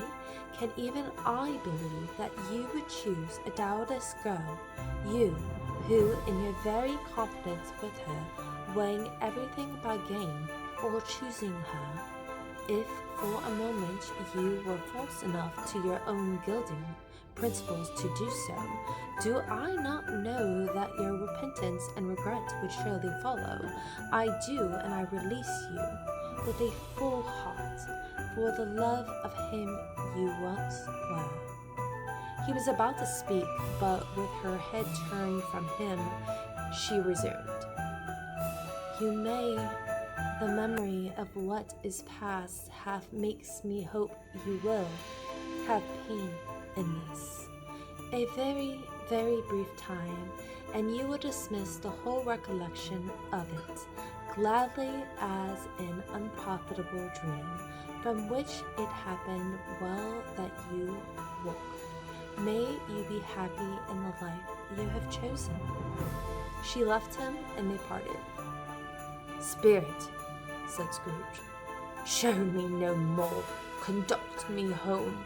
Why do you delight to torture me?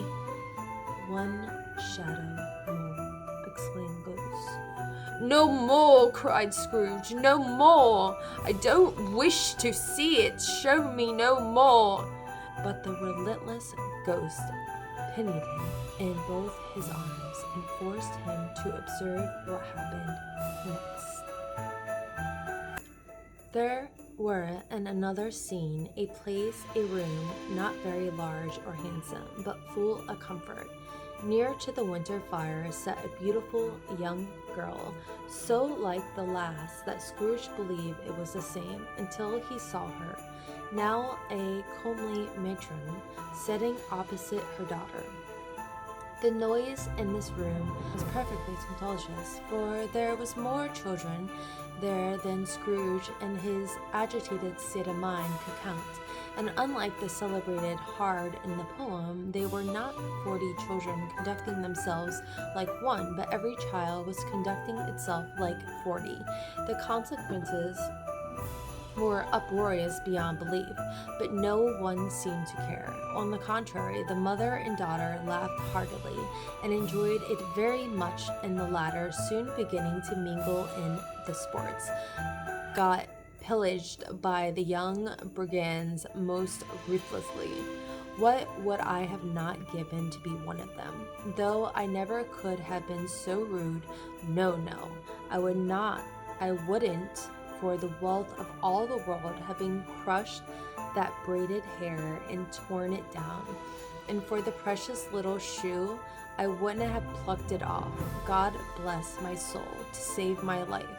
As to measuring her waist in sport, as they say, bold young brood, I couldn't have done it. I should have expected my arm to have grown round it for a punishment and never come straight out again, and yet I should have dearly liked, I own, to have touched her lips, to have questioned her, that she might have opened them to look upon the lashes of her downcast eyes, and never raised a blush, to have let loose waves of hair an inch of which would be a keepsake beyond price. In short, I should have liked, I do confess, to have had the lightest license of a child, and yet to have been a man enough to know its value. But now a knocking at the door was heard, and such a rush immediately ensued that she, with a laughing face and plundered dress, was borne towards it, in the center of a flushed and boisterous group, just in time to greet the father, who came home attended by a man laden with Christmas toys and presents. Then the shouting and the struggling and the onslaught that was made on the defenseless porter, the scaling him with the chair's 4 ladders, to dive into his pockets, despoil him of brown paper parcels, hold on tight by his cravat, hug him round the neck, pommel his back, and kick his legs in irrepressible affection. The shouts of wonder and delight with which the development of every package was revealed, the terrible announcement that the baby had been taken in the act of putting a doll's fry pan into its mouth, and was more than suspected of having swallowed a fictitious turkey glued on a wooden platter, the immense relief of finding this a false alarm, the joy and gratitude and ecstasy. They're all indescribable alike. It is enough that by degrees the children and their emotions got out of the parlor and by one stair at a time up to the top of the house, where they went to bed, and so subsided.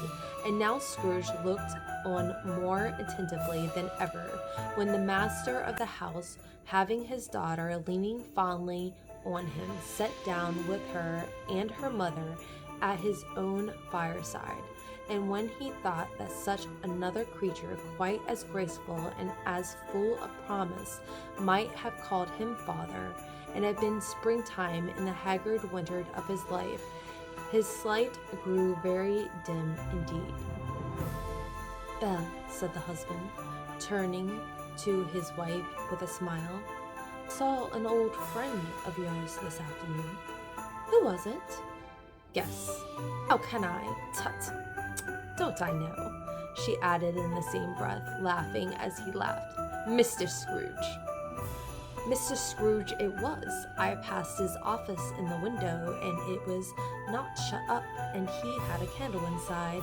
I could scarcely help seeing him. His partner lies upon the point of death, I hear, and there he sat alone, quite alone in the world, I do believe.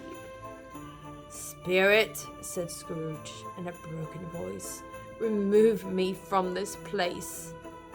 "I told you these were the shadows of the things that have been," said the ghost, "that they are what they are. Do not blame me."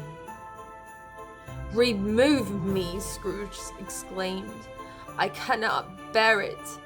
He turned upon the ghost, and seeing that it looked upon him with a face in which, in some strange way, there was a fragment of all the faces it had shown him, wrestled with it. "Leave me! Take me back! Haunt me no longer!" And the struggle, if that can be called a struggle in which the ghost, with no visible resistance on its own part, was undisturbed by any effort of its adversary, Scrooge observed that its light was burning high and bright, and dimly connecting that with its influence over him, had seized the extinguisher cap, and by a sudden action pressed it down upon its head. The spirit dropped beneath it, so that the extinguisher covered its whole form, but though Scrooge pressed it down with all his force, he could not hide the light, which streamed down from under it as an unbroken flood upon the ground. He was conscious of being exhausted and overcome by an irresistible drowsiness, and further of being in his own bedroom. He gave the cap a parting squeeze, in which his hand relaxed, and had barely time to reel to bed before he sank into a deep sleep. The second of the three spirits. Awakening in the middle of a prodigious tough snore, and setting up in the bed to get his thoughts together, Scrooge had no occasion to be told that the bell was again upon the strike of 1. He felt that he was restored to his consciousness in the right nick of time, for the especial purpose of holding a conference with the second messenger, dispatched to him through Jacob Marley's intervention.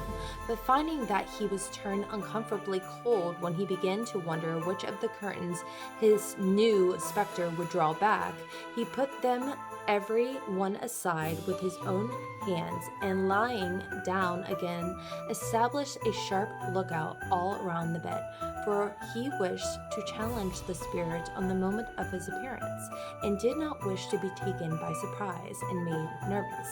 Gentlemen of the free and easy sort, who plume themselves on being acquainted with a move or two, and being usually equal to the time of day, expressed the wide range of their capacity for adventure by observing that that they are good for anything from pitch and toss to manslaughter, between which opposite extremes, no doubt, there lies a tolerable wide and comprehensive range of subjects, without venturing of Scrooge quite as hardly as this.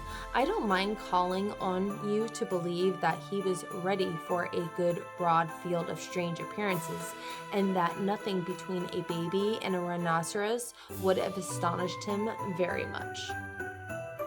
Now, being prepared for almost anything was not by any means prepared for nothing, and consequently, when the bell struck one and no shape appeared, he was taken with a violent fit of trembling. 5 minutes, 10 minutes, a quarter of an hour went by, and yet nothing came. All this time he lay upon his bed, very core and center of the blaze of a ruddy light, which streamed upon it when the clock proclaimed the hour, in which, being only light, was more alarming than a dozen ghosts, as he was powerless to make out what it meant, or would be at, and was sometimes apprehensive that he might be at the very moment an interesting case of spontaneous combustion, without having the consolation of knowing it. At last, however, he began to think, as you or I would have thought at first, for it is always the person not in the predicament who knows what ought have been done in it, and it would unquestionably have been done in it too. At last, I say, he began to think that the source and secret of the ghostly light might be the adjoining room, from whence on the further tracing it seemed to shine. This idea taking full possession of his mind, he got up softly and shuffled in his slippers to the door. The moment Scrooge's hand was on the lock, a strange voice called him by his name and bade him to enter, and he obeyed. It was his own room, there was no doubt about that, but it had undergone a surprising transformation. The wall and the ceilings were so hung with living green that it looked a perfect grove. From every part which was bright gleaming, berries glistened.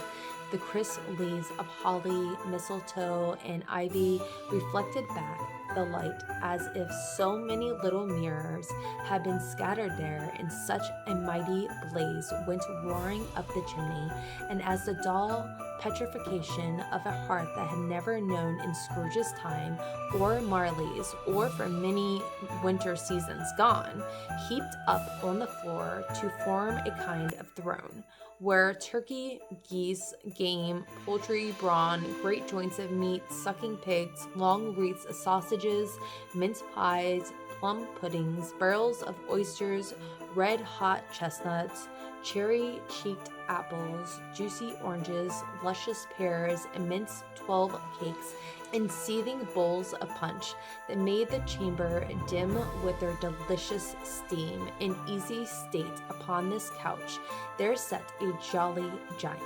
glorious to see, who bore a glowing torch in shape not unlike Plenty's horn, and held it up, high up, to shed its light on Scrooge as he came peeping around the corner. "Come in!" exclaimed the ghost. "Come in, and know me better, man." Scrooge entered timidly and hung his head before the spirit. He was not the dogged Scrooge he had been, and though the spirit's eyes were clear and kind, he did not like to meet them. "I am the ghost of Christmas present," said the spirit. "Look upon me." Scrooge reverently did so. It was clothed in one simple deep green robe or mantle bordered with white furs. This garment hung so loosely on the figure that its capacious breasts were bare, as if disdaining to be warded or concealed by any artifice. Its feet, observed beneath the ample folds of the garment, were also bare, and on its head it wore no other coverings than a holly wreath. There, set here and there with shining icicles. Its dark brown curls were long and free as his general face and sparkling eye. its open hand and its cheery voice, its unconstrained demeanor and its joyful air. Girded around its middle was an antique scabbard, but no sword was in it, and the ancient sheath was eaten up with rust. "You have never seen the quite likes of me before," exclaimed the spirit. "Never," Scrooge made answer to it. "Have never walked forth with the younger members of my family, meaning, for I am very young, my eldest brother born in these later years?" pursued the phantom. "I don't think I have," said Scrooge. "I am afraid I have not. Have you had many brothers, spirit?" "More than 1,800, said the ghost. "A tremendous family to provide for," muttered Scrooge. The ghost of Christmas present rose. "Spirit," said Scrooge, submissively, "conduct me where you will. I went forth last night on compulsion, and I learned a lesson which is working now. Tonight, if you have aught to teach me, let me profit by it. Touch my robe!" Scrooge did as he was told and held it fast. Holly, mistletoe, and red berries, ivy, turkeys, geese, game, poultry, bond, meat, pigs, sausages, oyster pies, pudding, fruit, and punch all vanished instantly. So did the room, and the fire, and the ruddy glow, and the hour of the night, and they stood in the city streets on Christmas morning, where, for the weather was severe, the people made a rough but brisk and not unpleasant kind of music, and the scraping of the snow from the pavement in front of the dwellings, and from the tops of their houses, whence it was mad delight to the boys to see it come plummeting down into the road below and splitting into the artificial little snowstorms. The house fronts looked black enough, and the windows blacker, contrasting with the smooth white sheet of snow upon the roofs and with the dirtier snow upon the ground, which last deposited had been plowed up in deep furrows by the heavy wheels of carts and wagons, furrows that crossed and recrossed each other in hundreds of times, where the great streets branched off and made intricate channels hard to trace. In the thick yellow mud and icy water, the sky was gloomy, and the shortest streets were choked up with dingy mists, half thawed, half frozen, whose heavier particles descended in a shower of sooty atoms, as if the chimney in the Great Britain had, by one consent, caught fire and were blazing away to their dear heart's content. There was nothing very cheerful in the climate of the town, and yet there was an air of cheerfulness abroad that clearest summer air and the brightest summer sun might have endeavored a diffuse in vain. For the people who were shoveling away on the housetops were jovial and full of glee, calling out to one another from the parapets, and now and then exchanging a facetious snowball, better-natured missile far than many a wordy jest, laughing heartily as if it went right, and not less heartily if it went wrong. The poulterers' shops were still half open, and the fruiterers were radiant in their glory, their great round pot-bellied baskets of chestnuts shaped like waistcoats of jolly old gentlemen, lolling at the door and tumbling into the streets into the apoplectic opulence. There were ruddy brown face, broad girth Spanish onions shining in the fairness of their growth, like Spanish friars, and winking from their shells in a wanton slyness at the girls as they went by, and glanced demurely at the hung-up mistletoe. There were pears and apples clustered high in the blooming pyramids. There were bunches of grapes made in the shopkeeper's benevolence to dangle from the conspicuous hooks, that people's mouths might water gratis if they passed. There were piles of filberts, mossy and brown, recalling in their fragrance ancient walks among the woods and pleasant shuffling ankle-deep through withered leaves, there were Norfolk biffin, squab, and swarthy setting off the yellow of the orange and lemons, and in the great compactness of their juicy persons, urgently entreating and beseeching to be carried home in paper bags and eaten after dinner. The very gold and silver fish set forth among these choice fruits in a bowl, though members of the dull and stagnant-blooded race appeared to know that there was something going on, and to a fish went gasping around and around their little world in slow, passionate excitement. The grocers, the grocers, nearly closed with perhaps 2 shutters down or 1, but through the gaps in such glimpses, it was not alone in the scales descending on the counter made a merry sound, or that twine and roller parted company so briskly that the canisters were rattled up and down like juggling tricks, or even that the blended scents of the tea and coffee were so grateful to the noise, or even to the raisins were so plentiful and rare, the almonds so extremely white, and the sticks of cinnamon so long and straight, the other spices so delicious, the candle fruits so caked and spotted with molten sugar as to make the coldest lookers-on feel faint, and subsequently bilious. Nor was it the figs were moist, pulpy, or the French's plums blushed in modest tartness from their highly decorated boxes, or that everything was good to eat in its Christmas dress, but the customers were all so hurried and so eager to the hopeful promise of the day that they tumbled up against each other at the door, crashing their wicker baskets wildly, and left their purchases upon the counter, and came running back to fetch them, and committed hundreds of like mistakes, in the best of humor possible, while the grocer and his people were so frank and fresh that the polished hearts with which they were fastened their aprons behind might have been their own, worn outside for general inspection, and for Christmas dolls to peek at, if they chose. But soon the steeples called good people all to the church and chapel, and away they came flocking through the streets in their best clothes and their gayest faces.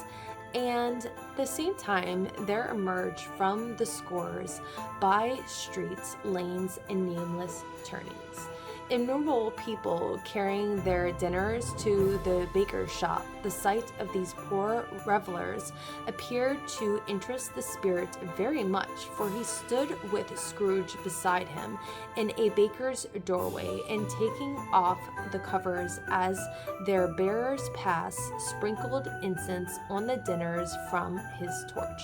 And it was very uncommon kind of torch, for once or twice when there were angry words between some dinner carriers who had jostled each other, he shed a few drops of water on them from it, and their good humor was restored directly, for they said it was a shame to quarrel on Christmas Day, and so it was. God love it, and so it was.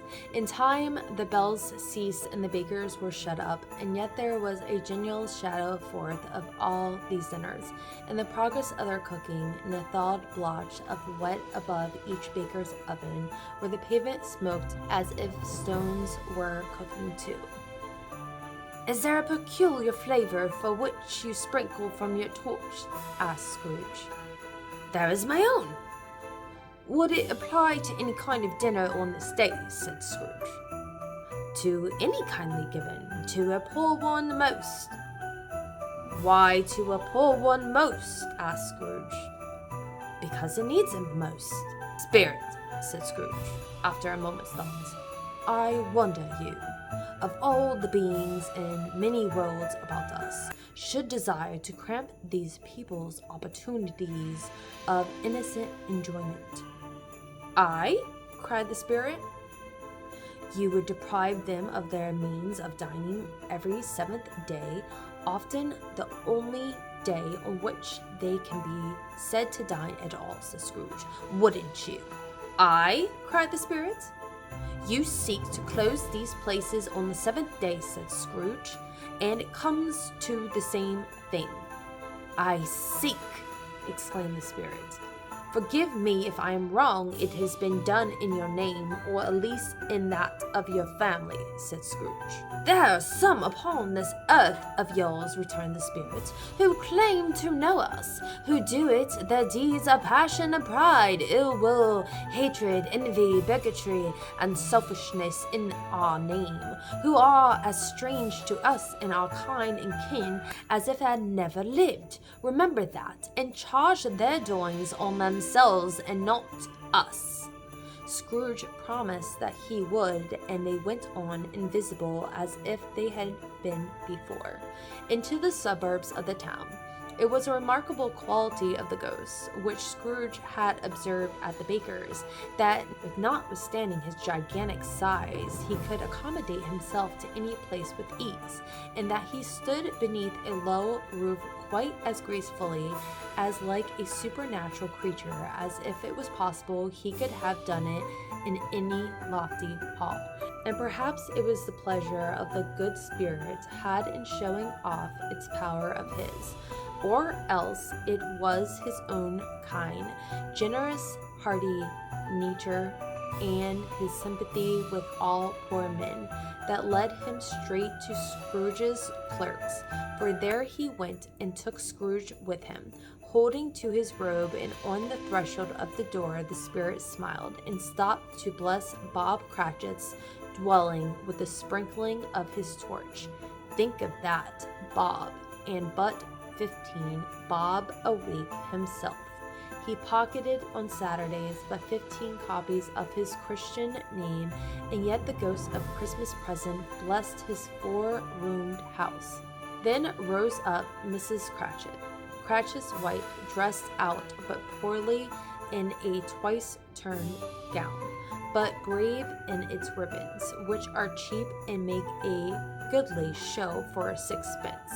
And she laid the cloth, assisted by Belinda Cratchit, second of her daughters, also brave in ribbons, while Master Peter Cratchit plunged a fork into the saucepan of potatoes, and getting the corners of his monstrous shirt collar, Bob's private property conferred upon his son and heir in the honor of the day, into his mouth, and rejoiced to find himself so gallantly attired, and yearned to show his linen in fashionable parts.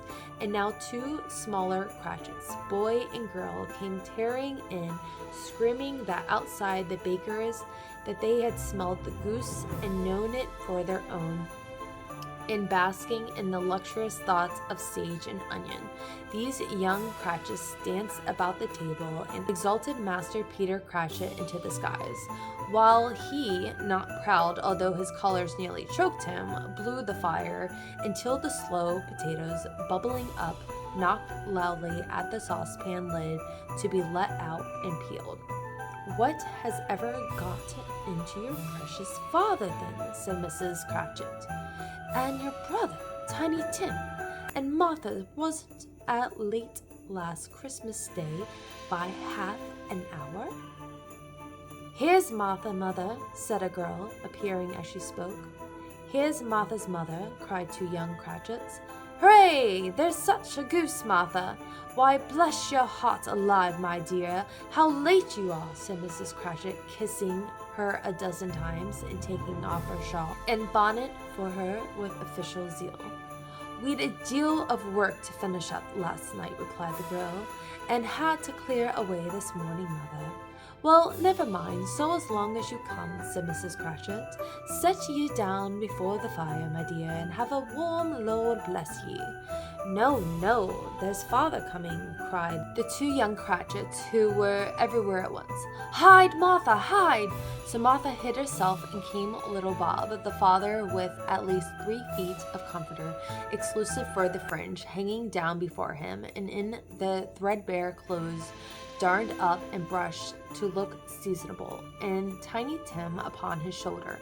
Alas, for Tiny Tim, he bore a little crutch, and had his limbs supported by an iron frame. "Why, where's your Martha?" cried Bob Cratchit, looking round. "Not coming," said Mrs. Cratchit. "Not coming?" said Bob. with a sudden declension in his high spirits, for he had been Tim's blood horse all the way from church, and had come home rampant. Not coming on Christmas Day? Martha didn't like to see him disappointed, if it were only a joke, so she came out prematurely from behind the closet door and ran into his arms, while the two young Cratchits hustled Tiny Tim and bore him off into the wash house that he might hear the pudding singing in the copper. "And how did little Tim behave?" asked Mrs. Cratchit, when she rallied Bob on his credulity, and Bob had hugged his daughter to his heart's content. "As good as gold," said Bob, "and better. Somehow he gets thoughtful setting by himself so much. He thinks it's strangest things you've ever heard. He told me coming home that he hoped the people saw him in the church because he was a cripple, and it might be pleasant to them to remember upon Christmas Day who made lame beggars walk and blind men see."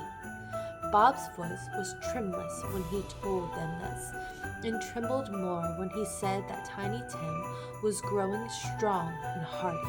His active little crutch was heard upon the floor, and back became Tiny Tim before another word was spoken, escorted by his brother and sisters to his stool beside the fire, and while Bob, turning up his cuffs as if, poor fellow, they were capable of being made more shabby, compounded some hot mixtures in a jug with gin and lemons, and stirred it round and put it on the hob of the simmer.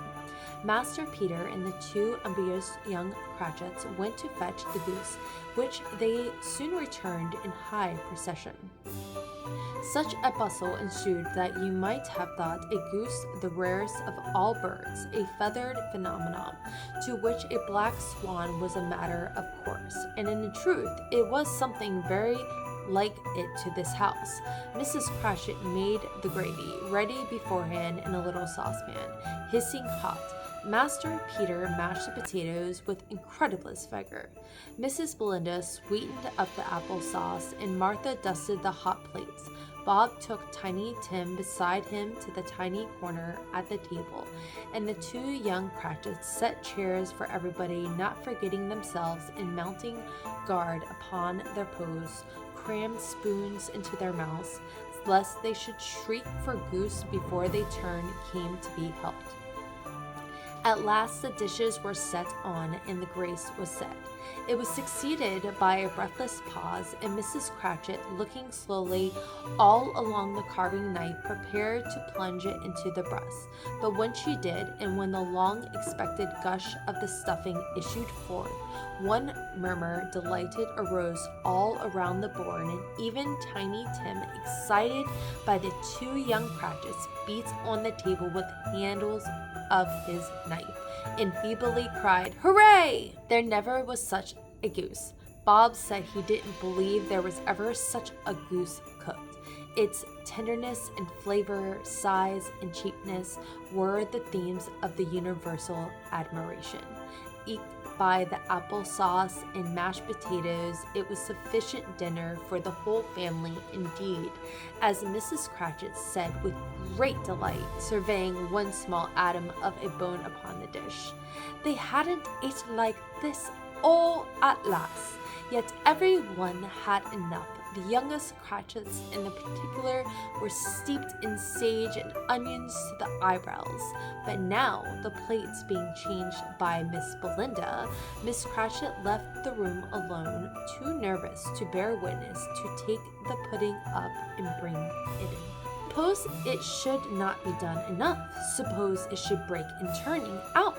Suppose somebody should have got over the wall of the backyard and stolen while they were merry with the goose, a suspicion at which the two young Cratchits became livid. All sorts of horrors were supposed. Holla! A great deal of steam. The pudding was out of the copper and smelled like washing day. That was the flop. A smell like a eating house and pastry cooks next door to each other, with a laundress next door to that. That was the pudding. In half a minute, Mrs. Cratchit entered, flushed but smiling proudly, with the pudding like speckled cannon balls so hard and firm, blazing in half of a half quarter of ignited brandy and bedight, with Christmas holly stuck into the top. "Oh, a wonderful pudding, Bob," Cratchit said, calmly too, and he regarded it as the greatest success achieved by Mrs. Cratchit since their marriage. Mrs. Cratchit said that, now that the weight was off her mind, she would confess that she had her doubts about the quantity of flour. Everybody had something to say about it, but nobody said or thought that all the small pudding for a large family. It would have been flat heresy to do so. Any Cratchit would have blushed to hint such a thing. At last the dinner was all done, and the cloth was cleared, and the hearth swept away, and the fire made up. The compound and the jug behind the tasted, considered perfect apples and oranges were put upon the table, and a shovelful of chestnuts on the fire. And then all the Cratchit family drew around the hearth in what Bob Cratchit called a circle, meaning half a one, and a Bob Cratchit elbow stood the family display of glass, 2 tumblers, and a custard cup without a handle. These held the hot stuff from the jug, however, as well as a golden goblet would have done, and Bob served it out with beaming looks, while chestnuts on the fire sputtered and crackled noisily. Then Bob proposed, "A Merry Christmas to all of us, my dears. God bless us," which all the family re-echoed. "God bless us, everyone," said Tiny Tim at last of all. He sat very close to his father's side upon his little stool. Bob held his withered little hand in his, as if he loved the child and wished to keep him by his side, and dreaded that he might be taken away from him. "Spirit," said Scrooge, with an interest he had never felt before, "tell me if Tiny Tim will live?" "I see a vacant seat," replied the ghost, "in the poor chimney corner, and the crutch without an owner, and a carefully preserved. If these shadows remain unaltered by the future, the child will die." "No, no," said Scrooge. "Oh, no, kind spirit, say it will not. He will be spared." "If these shadows remain unaltered by the future, none other of my race," returned the ghost, "will find him here. What then? If he be like to die, he had better do it and decrease the population." Scrooge hung his head to hear his own words quoted by the spirit, and was overcome with penitence and grief. "Man," said the ghost, "if man you be and hot, not adamant, full bone, that wicked cat, until you have discovered what surplus is and where it is, you will decide what men shall live and what men shall die. It may be that the sight of heaven you are more worthless and less fit to live than millions like this poor man's child. O God, to hear the insect of the leaf pronouncing on the too much life among his hungry brothers in the dust." Scrooge, bent before the ghost's rebuke, trembling, cast his eyes upon the ground, but he raised them speedily on hearing his own name. "Mr. Scrooge," said Bob. "I'll give you Mr. Scrooge, the founder of the feast, indeed," cried Miss Cratchit reddeningly. "I wish I had him here. I'd give him a piece of my mind to feast upon, and I'd hope he'd have a good appetite for it." "My dear," said Bob, "the children, Christmas Day." "It should be Christmas Day, I am sure," she said, "on which one drinks the health and to odious, stingy, hard, unfeeling man as Mr. Scrooge. You know he is, Robert. Nobody knows it better than you do, poor fellow." "My dear," was all Bob's mild answer, "Christmas Day." "I'll drink to his health for your sake, and the day's," said Mrs. Cratchit, "not for his. Long life to him, a Merry Christmas and a Happy New Year. He'll be very merry and very happy, I have no doubt." The children drank to toast after her. It was the first of their proceedings which had no heartiness in it. Tiny Tim drank it last of all, but he didn't care twopence for it. Scrooge was the ogre of the family. The mention of his name cast a dark shadow on the party, which was not dispelled for full 5 minutes. After it had passed, they were 10 times merrier than before. From the mere relief of Scrooge from the baleful being done with Bob, Cratchit told them how he had a situation in his eye for Master Peter, which would bring in, if obtained, full 5 and 6 pence weekly. The 2 young Cratchits laughed tremendously at the idea of Peter being a man of business, and Peter himself looked thoughtfully at the fire from between his collar, as if he were deliberating what particular investments he should favor when he came into the receipts of the bewildering income. Martha, who was a poor apprentice at the milliner's, then told them what kind of work she had to do, and how many hours she worked at a stretch, and how she meant to lie abed tomorrow morning for a good long rest, tomorrow being a holiday she passed at home. Also how she had seen a countess and a lord some days before, and how the lord was much more about Also, how she had seen a countess and a lord some days before, and how the lord was much about as tall as Peter, at which Peter pulled up his collar so high that you couldn't have seen his head if you had been there. All this time, the chestnuts and the jug went around, and by they had a song about a lost child traveling in the snow, from Tiny Tim, who had a plaintive little voice and sang it very well indeed. There was nothing of high mark in this. There were not a handsome family. They were not well dressed. Their shoes were far from being waterproof. Their clothes were scanty, and Peter might have known, and very likely did, the inside of a pawnbroker's. But they were happy, grateful, pleased with one another, and contented with the time. And when they faded and looked happier yet in the bright sprinkling of the spirit's torch at the parting, Scrooge had his eyes upon them, and especially on Tiny Tim, until the last. By this time it was getting dark and snowing pretty heavily, and as Scrooge and the spirits went along the streets, the brightness of the roaring fires in kitchens, parlors, and all sorts of rooms was wonderful. Here the flickering blaze showed preparation for a cozy dinner, hot plates baking through and through before the fire, and deep red curtains ready to be drawn to shut out the cold and darkness.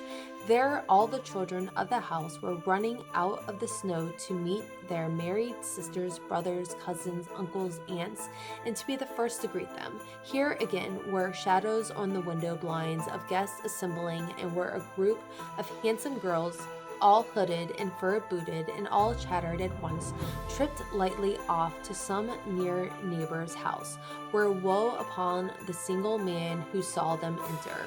Artfully witches, well they knew it in a glow.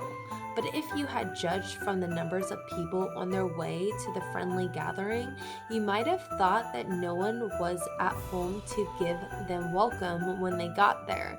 Instead, every house expected company, and piling up its fires half chimney high, blessings on it, and how the ghosts exulted.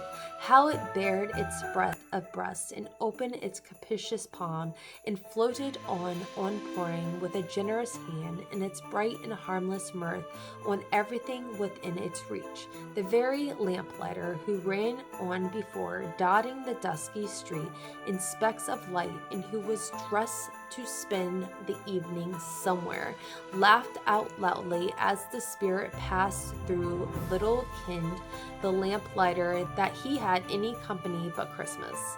And now, without a word of warning from the ghost, they stood upon a bleak and desert moor, where monstrous masses of rude stone were cast about, and as though it were a burial place of giants, and water spread itself wherever it listed, or would have done so, but for the frost that held it prisoner, and nothing grew but moss and furze, and coarse, rank grass. Down in the west, the setting sun had left a streak of fiery red, which glared upon the desolation for an instant, like a sullen eye, and a frowning lower, yet was lost in the thick gloom of the darkest night. "What place is this?" asked Scrooge. "A place where miners live, who labor in the bowels of the earth," returned the spirit. "But they know me, see?" A light shone from the window of the hut, and as swiftly they advanced towards it. Passing through the wall of mud stone, they found a cheerful company assembled around a glowing fire, an old man and a woman with children and their children's children, and another generation beyond that, all decked out gaily in their holiday attire. The old man, in a voice that seldom rose above the howling of the wind upon the barren waste, was singing to them a Christmas song. It had been a very old song when he was a boy, and from time to time they all joined the chorus. So surely as they raised their voices, the old man got quite blithe and loud, and so surely that they stopped, his vigor sank again. The spirit did not tarry here, but bade Scrooge held his road, and passing on above the moor, sped whither? Not to see? To Scrooge's horror, looking back, he saw the last of the land and frightfully range of rocks behind them, and his ears were deafened by the thundering of water, as it rolled and roared and raged among the dreadful caverns it had worn and fiercely tried to undermine the earth. Built upon a dismal of wreath of sunken rocks, some leagues or so from shore, or which the waters chafed and dashed, the wild year through there stood a solitary lighthouse. Great heaps of seaweed clung to its base, and the storm birds born of the wind, one might suppose a seaweed of the water, rose and fell about. Like the waves they skimmed. But even here, two men who watched the light and made it fire, that through the loophole in the thick stone wall shed out a ray of brightness on the awful sea, joining their horny hands over the rough table at which they sat. They wished each other a Merry Christmas in their can of grog, and one of them, the elder two, with his face all damaged and scarred with the hard weather as the figurehead of the old ship might be, struck up a sturdy song that was like a gale in itself. Again the ghost sped on above the black heaving sea.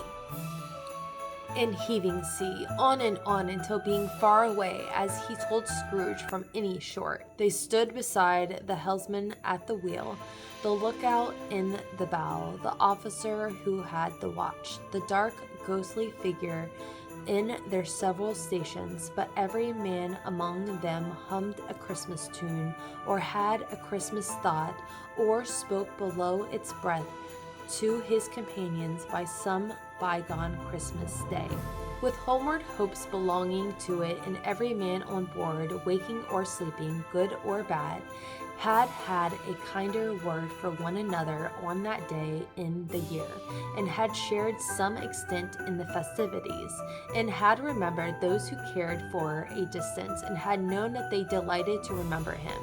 It was a great surprise to Scrooge, while listening to the moaning of the wind and thinking of the solemn thing it was to move on through the lonely darkness over an unknown abyss, whose depths were secrets as profound as death. It was great surprise to Scrooge, while thus engaged, to hear a hearty laugh.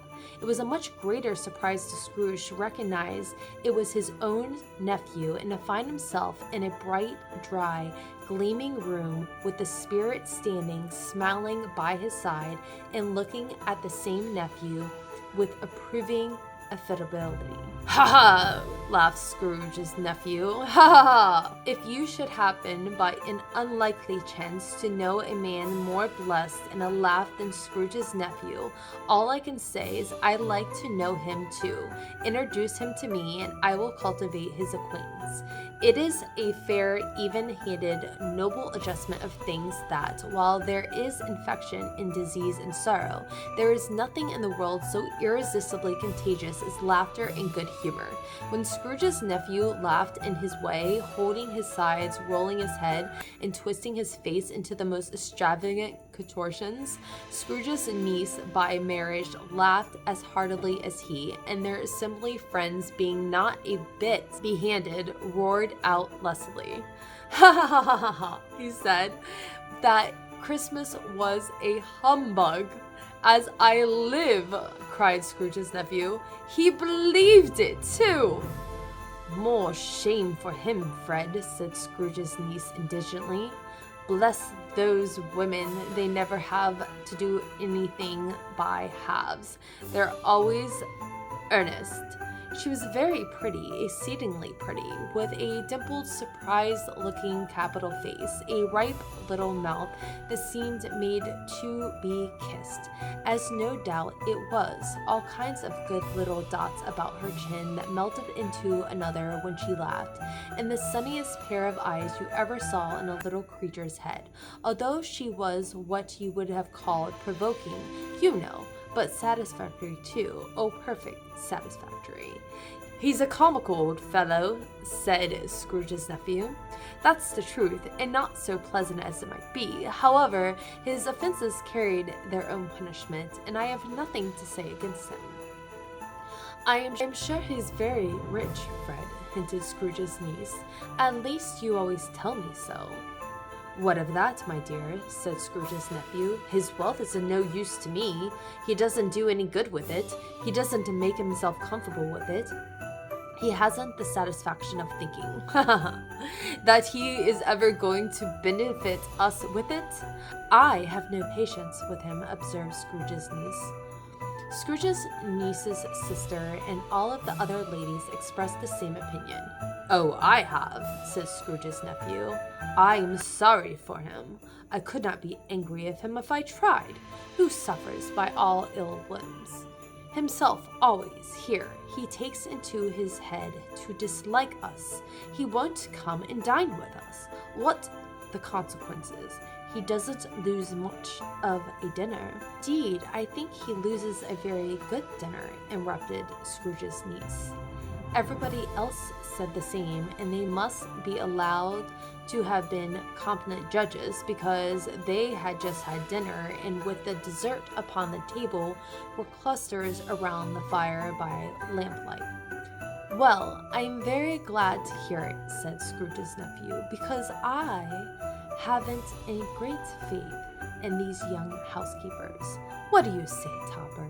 Topper clearly got his eye upon one of Scrooge's niece's sister, for he answered that a bachelor was a wretched outcast, who had no right to express an opinion on the subject. Whereas Scrooge's niece's sister, the plump one with the lace tucker, not the one with the roses, blushed. "Do go on, Fred," said Scrooge's niece, clapping her hands. "He never finishes what he begins to say. He is such a ridiculous fellow." Scrooge's nephew reveled in another laugh, and it was impossible to keep the infection off, though the plump sisters tried hard to do it with aromatic vinegar. His example was unanimously followed. "I was only going to say," said Scrooge's nephew, "that the consequences of his taking a dislike to us, and not making merry with us, is to think that he loses some pleasant moments which could do him no harm.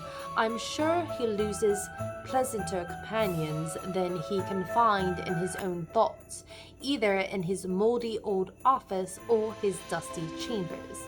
I mean to give him the same chance every year, whether he likes it or not, for I pity him. He may rail at Christmas till he dies, but he cannot help thinking better of it. I defy him. If he finds me going there in good temper year after year and saying, 'Uncle Scrooge, how are you?' if it only puts him in the vein to leave his poor clerk £50, that's something, and I think I shook him yesterday." It was their turn to laugh now, but at the notion of shaking Scrooge, but being thoroughly good-natured, and not much caring what they laughed at, so that they laughed at any rate. He encouraged them in their merriment, and passed the bottle joyously. After tea they had had some music, for they were a musical family and knew what they were about. When they sung a glee or catch, I can assure you, especially Topper, who could growl away the bass like a good one, and never swell the large veins in his forehead, or get red in the face over it. Scrooge's niece played well upon the harp and played among the other tunes. A simple little air, a mere nothing you might learn to whistle it in 2 minutes, which had been familiar to the child who fetched Scrooge from the boarding school, as he'd been reminded by the ghost of Christmas past. When the strain of music sounded, all the things that the ghost had shown him came upon his mind. He softened more and more, and thought that if he could have listened to it often, years ago, he might have cultivated the kindness of life for his own happiness with his own hands, without resorting to the sexton's spades that buried Jacob Marley. But they didn't devote the whole evening to music. After a while, they played forfeits, for it is good to be children sometimes, and never better than Christmas, when its mighty founder was a child himself. Stop! There was the first game at Blindman's Buff. Of course there was, and I no more believe Topper was really blind than I believe he had eyes in his boots. My opinion is, it's he who done things between him and Scrooge's nephew that the ghost of Christmas present knew. The way he went after the plump sister in the lace tucker was an outrage on the credulity of human nature, knocking down the fire irons, tumbling over the chairs, bumping against the piano, smothering himself among the curtains. Wherever she went, there he went. He always knew where the plump sister was. He wouldn't catch anybody else. If you had fallen up against him, as some of them did on purpose, he would have made a feint of endeavoring to seize you, which would have been affront to your understanding, and would have been instantly settled off in the direction of the plump sister. She often cried out when it wasn't fair, and it really was not. But when at last he caught her, when in spite of all her silken rustlings and her rapid fluttering past him, he caught her into the corner whence there was no escape, and then his conduct was most execrable. For his pretending not to know her, his pretending that it was necessary to touch her headdress, and further to assure him of her identity by pressing a certain ring upon her finger and a certain chain about her neck, was vile, monstrous. No doubt she told him her opinion of it. When another blind man being in office, they were so very confidential together behind the curtains. Scrooge's niece was not one of the blindsman's blessed party, but was made comfortable with a large chair and a footstool, in a snug corner where the ghost and Scrooge were close behind her, but she joined in the forfeit and loved her love to admiration with all the letters of the alphabet. Likewise, the game of how, when, and where she was very great, and to the secret joy of Scrooge's nephew, beat her sisters hollow, though they were sharp girls too, as Topper could have told you. There might have been 20 people there, young and old, but they all played, and so did Scrooge, for wholly forgetting in the interest he had in what was going on, that his voice made no sound in their ears. He sometimes came out with his guess quite loud, and very often guessed right too, for the sharpest needle, best Whitechapel, warranted not to cut in the eyes, was not sharper than Scrooge, blunt as he took it in his head to be. The ghost was greatly pleased to find him in the mood, and looked upon him with such favor, he begged like a boy to be allowed to stay until the guests departed. But this was the spirit said could not be done. "Here is a new game," said Scrooge. 1/2 hour, spirit, only one." It was a game called Yes and No, where Scrooge's nephew had to think of something and the rest must find out what. He would only answer to their questions yes and no as the case was. The brisk fire of questioning to which he was exposed cited from him that he was thinking of an animal, a living animal, rather a disagreeable animal, a savage animal, an animal that growled and grunted and sometimes and talked sometimes and lived in London and walked about the streets and wasn't made a show of and wasn't led by anyone and didn't live in Mangeria and was never killed in a market. It was not a horse or an ass or a cow or a bull or a tiger or a dog or a pig or a cat or a bear. At every fresh question that was put to him, this nephew burst into a fresh roar of laughter and was so especially tickled that he obliged to get up off the sofa and stamp. At last, the plump sister, falling into a similar state, cried out, "I have it! I found it! I know what it is, Fred! I know what it is!" "What is it?" cried Fred. "It's your Uncle Scrooge!" Which it certainly was. Admiration was the universal sentiment, though some objected that the reply to "Is it a bear?" ought to have been better. Yes, insomuch as an answer in the negative was sufficient to have diverted their thoughts from Mr. Scrooge, supposing they had ever had any tendency that way. "He was given us plenty of merriment, I am sure," said Fred. "He has given us plenty of merriment, I am sure," said Fred, "and it would be ungrateful not to drink to his health. Here is a glass of mulled wine ready to our hands at the moment, and I say, Uncle Scrooge." "Well, Uncle Scrooge," they cried, "a Merry Christmas and a Happy New Year to the old man, whatever he is," said Scrooge's nephew. "He wouldn't take it from me, but may he have it nevertheless."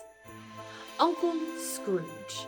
Uncle Scrooge had impeccably become so gay and light-hearted that he would have pledged the unconscious company in return, and thanked them in an audible speech, if the ghost had given him time, but the whole scene passed off into the breath of the last words spoken by his nephew, and he and the spirit were again upon their travels. Much they saw, and far they went, and many homes they visited, but always with a happy end. The spirit stood beside sick beds, and there were cheerful on vain lands, and they were close at home, by struggling men, and they were patient in their greater hope, by poverty, and it was rich, in almshouse, hospital, and jail, in misery's every refuge, where vain man in his little brief authority had not made the fast door and barred the spirit out. He left his blessings and taught Scrooge his prospects. It was a long night. if it were only a night, but Scrooge had his doubts of this because the Christmas holiday appeared to be condensed into the space of time they passed together. It was strange, too, that while Scrooge remained unaltered in his outward form, the ghost grew older, clearly older.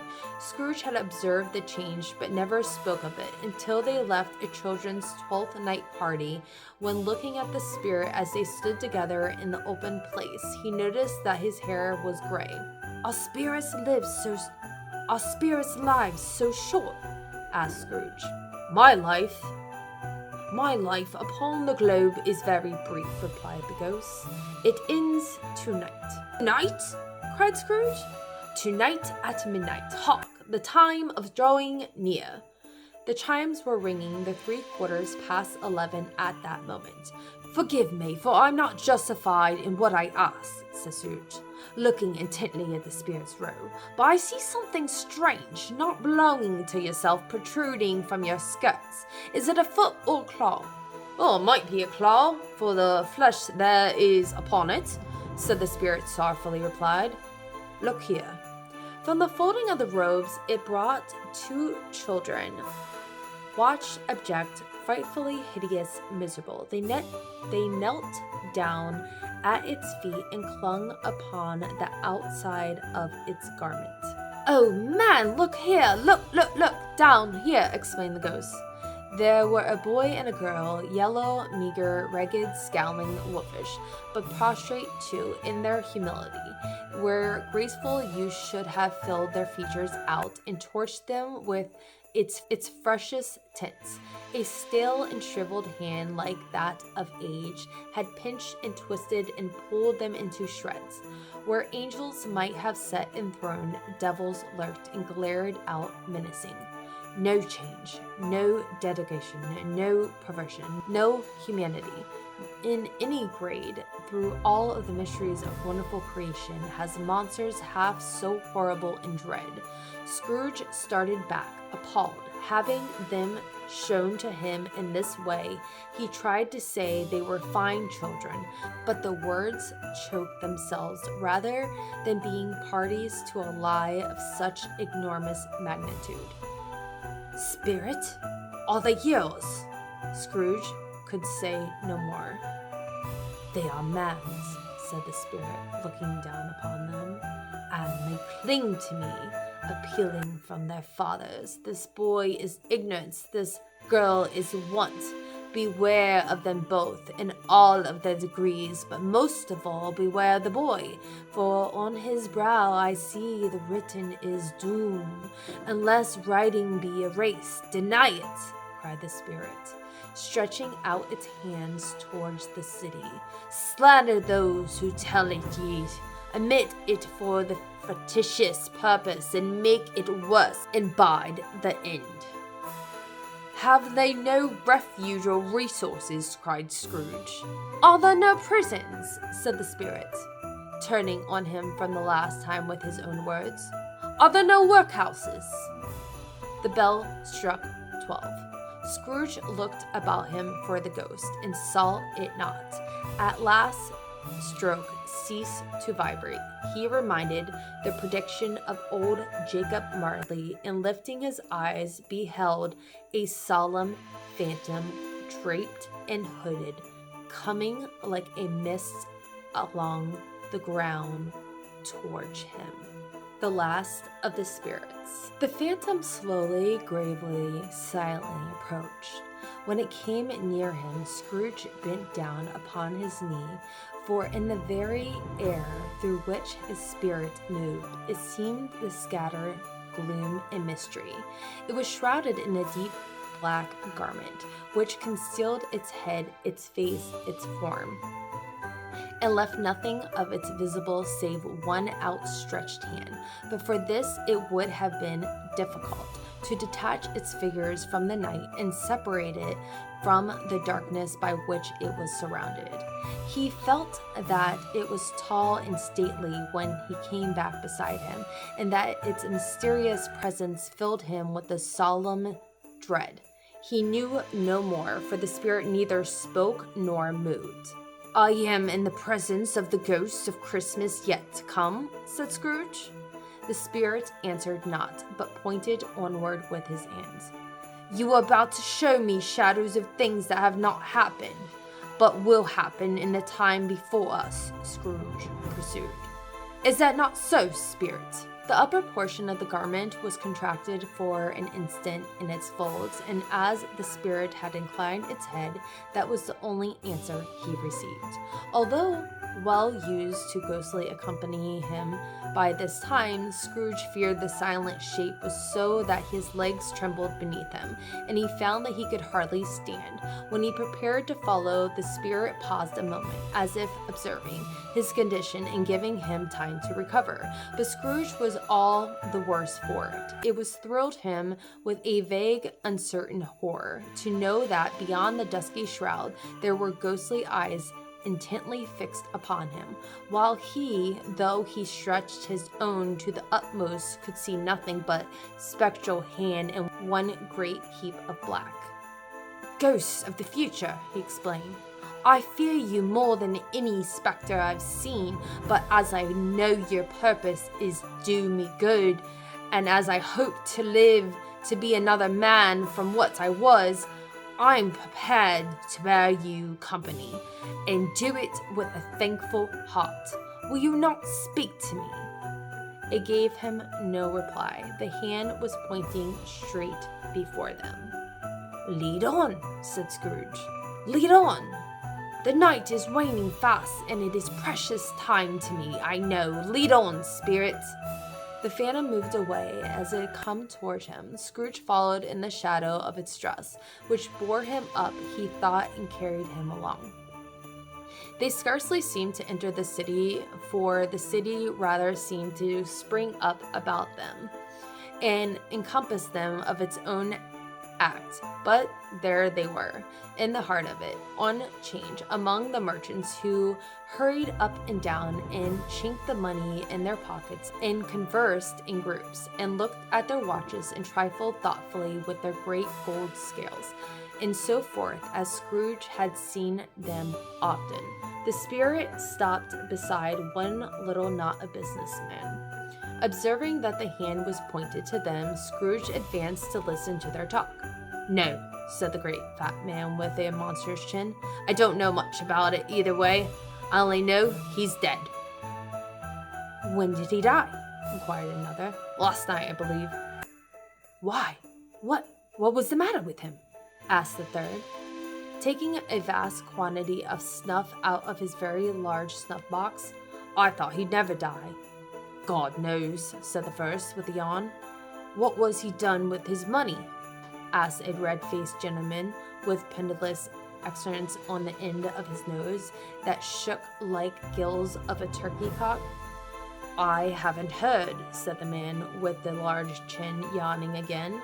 Left it to the company, perhaps. He hasn't left anything to me, that's all I know. This pleasantry was received with a general laugh. It's likely to be a very cheap funeral, said the same speaker, for upon my life, I don't know anyone to go to it. Suppose we make up a party and volunteer? I don't mind going if it's lunch and provided, observed a gentleman with the essence on his nose, but I must be fed if I make one. Another laugh. Well, I'm the most disinterested among you after all, said the first speaker, for I never wear black gloves and I never eat lunch, but I'll offer you to go if anyone else will. When I come to think of it, I am not all sure that I wasn't his most peculiar friend, for we used to stop and speak whenever we met. Bye. Speakers and listeners strolled away and mixed with other groups. Scrooge knew the men and looked towards the spirit for an explanation. The phantom glided on into the street. Its fingers pointed to persons meeting. Scrooge listened, thinking that explanation might lie here. He knew these men also perfectly. They were men of business, very wealthy and of great importance. He had made a point always to be standing well in their esteem, in a business point of view. How are you? Said one. How are you? Returned the other. "Well," said the first, "Old Scratch has got his own at last, eh?" "So I'm told," returned the second. "Cold, isn't it? Seasonably for Christmas time. You are not a skater, I suppose?" No, something else I think of. Good morning." Not another word. That was their meeting, their conversation, and their parting. Scrooge was at the first inclined to be surprised that the spirit should attach importance to conversations apparently so trivial, but feeling assured they must have some hideous purpose, he set himself considered what it was likely to be. They could scarcely be supposed to have any bearings on the death of Jacob, his old partner, for that was past, and the ghost province was the future, nor could he think of anyone immediately connected with himself to whom he could apply, but nothing doubting that to whomsoever they applied, they had some latent moral for his own improvement. He resolved to treasure up every word he heard, everything he saw, especially to observe the shadow of him when it appeared, for he had had expectations of the conduct of his future self, would give him the clue he missed, and he would render the solution of these riddles easily. He looked about it in a very place for his own image, but another man stood in his accustomed corner. Though the clock pointed to his usual time of day for being there, he saw no likeness of himself among the multitude that poured in through the porch. It gave him a little surprise, however, for he had been revolving in his mind a change of life, and thought and hoped he saw his newborn resolution carried out this way. Quiet and dark, beside him stood the phantom, with an outstretched hand. When he roused himself from his thoughtful quest, he fancied from the turn of the hand and its situation in reference to himself that the unseen eyes were looking at him keenly. It made him shudder and feel very cold. They left the busy scene and went into the obscure parts of town where Scrooge had never penetrated before, although he recognized the situation and its bad reputable. The ways were foul and narrow, and the shops in the house wretched, the people half-naked, drunken, slipshod, ugly, alleys and archways, like so many cesspools, disgorged their offense of smell and dirt and life upon the straggling street, and the whole quarter reeked with crime, with filthy and misery. Far in this din and infamous resort, there was a low-bred beetling shop, below a penthouse roof, where iron, old rags, bottled bones, and greasy offal were bought. Upon the floor within were piled heaps of rusty keys, nails, chains, hinges, files, scales, weights, and refuse iron of all kinds. Secrets that few would like to scrutinize were bred and hidden in mountains of unseemly rags, masses of corrupt fat and spalters of bones. Setting in among the wares he dealt in, by a charcoal stove made of old bricks, was a gray-haired rascal, nearly 70 years of age, who had screened himself on the cold air without by a frowsy curtaining with miscellaneous tatters, hung upon a line, and smoked his pipe in all the luxury of the calm retirement. Scrooge and the Phantom came into the presence of the man just as a woman with a heavy bundle slunk into the shop. But she had scarcely entered when another woman similarly laden came in too, and she was closely followed by a man in the faded black, who were no less startled by the sight of them than they had upon recognition of each other. After a short period of blank astonishment in which the old man with the pipe had joined them, they all three burst into laugh. "Let the charwoman alone to be the first," cried she who had entered first. "Let the laundress alone to be the second, and let the undertaker's man alone be the third. Look here, old Joe, here's a chance. If we haven't all three met here without meaning it." "You couldn't have met here in a better place," said old Joe, removing his pipe from his mouth. "Come on to the parlor. You were made free of it long ago. You know the other two ain't strangers. Stop till I shut the door in the shop. Ah, how is discreet? There ain't such a rusty bit of metal in the place as its own hinges, and I'm sure there's no such old bones here as mine. Ha ha! We're all suitable to our calling. We're all matched. Come into the parlor. Come into the parlor. The parlor was a space behind the screen of rags. The old man raked the fire together with an old starred rod, having trimmed his smoky lamp, for it was night, with the stem of his pipe with his mouth again. While he did this, the woman who had already spoken threw bundles on her floor and sat down in a flaunting manner on a stool, crossing her elbows on her knees and looking with a bold defiance in her other two. "What odds then? What odds, Mrs. Dilber?" said the woman. "Every person has a right to take care of themselves. He always did." "That's true, indeed," said Landress. "No man more so. Why then don't you staring as if you're afraid of women? Who's the wiser? We're not going to pick holes in each other's coats, I suppose?" "No, indeed," said Mrs. Dilber. The men together. "We should hope not." "Very well then," cried the woman. "That's enough.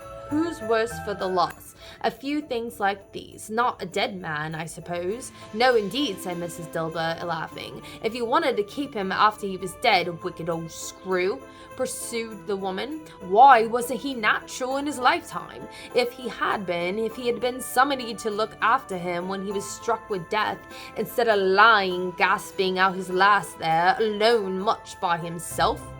"It's the truest words that ever spoke," said Mrs. Dilber. "It's judgment on him." "I wish it was a little heavier judgment," replied the woman, "and it should have been. You may depend upon it. If it could have laid my hands on anything else, open that bundle, old Joe, and let me know the value of it. Speak out plain. I am not afraid of the fuss, nor afraid for them to see it. We knew pretty well what we were helping ourselves before we met here, I believe. It's no sin. Open the bundle, Joe." But the gallantry of friends would not allow of this, and the man in faded black, mounting the breach first, produced his plunder. It was not extensive. A seal or two, a pencil case, a pair of sleeve buttons, a brooch of no great value were all. They were severely examined and appraised by old Joe, who chalked the sums he was disposed to give for each other at the wall, and added them up into a total when he found out that there was nothing more to come. "That's your account," said Joe, "and I wouldn't give another sixpence if it wasn't boiled for not doing it. Who's next?" Mrs. Dilber was next. Sheets and towels, little wearing apparel, 2 old-fashioned silver spoons and a pair of sugar tongs and a few boots. Her account was stated on the wall in the same manner. "I always give too much to the ladies. It's a weakness of mine, and that's the way I ruin myself," said old Joe. "That's your account. If you asked me for another penny and made it an open question, I'd repent of being so liberal and knock off half a crown." "And now undo my bundle, Joe," said the first woman. Joe went down on his knees for the greater convenience of opening it, and having unfastened a great many knots, dragged out a large heavy roll of some dark stuff. "What do you call this?" said Joe. "Bed curtains?" "Ah," returned the woman, laughing, and leaned forward on her crossed arms. "Bed curtains? You don't mean to say you took him down, rings and all, with him lying there," said Joe. "Yes, I do," replied the woman. "Why not?" "You were born to make your fortune," said Joe, "and you'll certainly do it. I certainly shan't hold my hand when I can get anything in by reaching in out, for the sake of such a man as he was. I promise you, Joe," returned the woman coolly. "Don't drop an oil on the blankets now." "His blankets?" asked Joe. "Whose else do you think?" replied the woman. "He isn't likely to take cold without them, I dare say." "I hope he didn't die of anything catching, eh?" said old Joe, stopping in his work and looking up. "Don't be afraid of that," returned the woman. "I ain't so fond of his company that I'd loiter about for such things. If he did, you may look through that shirt till your eyes ache, but you won't find a hole in it, nor a threadbare place. It's the best he had, and a fine one too. They always wasted it if it hadn't been for me." "What do you call wasting of it?" asked the old Joe. "Putting it on him to be buried in, to be sure," replied the woman with a laugh. "Somebody was fool enough to do it, but I took it off again. If calico isn't good enough for such a purpose, it isn't good enough for anything. It's quite becoming to the body. He can't look uglier than he did in that one." Scrooge listened to the dialogue in horror. As they sat grouped about their spoil in the scanty light afforded by the old man's lamp, he viewed them in desolation and disgust, and could hardly have been greater, though they had been obscene demons marketing the corpse itself. Laughed the same woman, when old Joe, producing a flannel bag with money in it, told out their several gains upon the ground. "This is the end of it, you see. He frightened everyone away from him when he was alive, to profit us when he was dead. Ha ha!" "Spirit," says Scrooge, shuddering from head to foot. I see. The case of this unhappy man might be my own. My life tends that way now. Merciful heaven, what is this?" He recoiled in terror, for the scene had changed, and now he utmost touched the bed, a bare, uncurtained bed, on which, beneath a ragged sheet, lay something covered up, which, though it was dumb, announced itself awful language. The room was very dark, too dark to be observed with any accuracy through Scrooge's glance around in obedience to a secret impulse, anxious to know what kind of room it was. A pale light, rising in the outer air, fell straight upon the bed, and on it, plundered in breaths, unwatched, unwept, uncared for, was the body of this man. Scrooge glanced towards the phantom. Its steady hand was pointed to the head. The cover was so carelessly adjusted that the slightest raising of it, the motion of a finger upon Scrooge's part, would have disclosed the face. He thought of it, felt how easy it would have been too, and longed to do it, but had no more power to withdraw the veil and to dismiss the spectre at his side.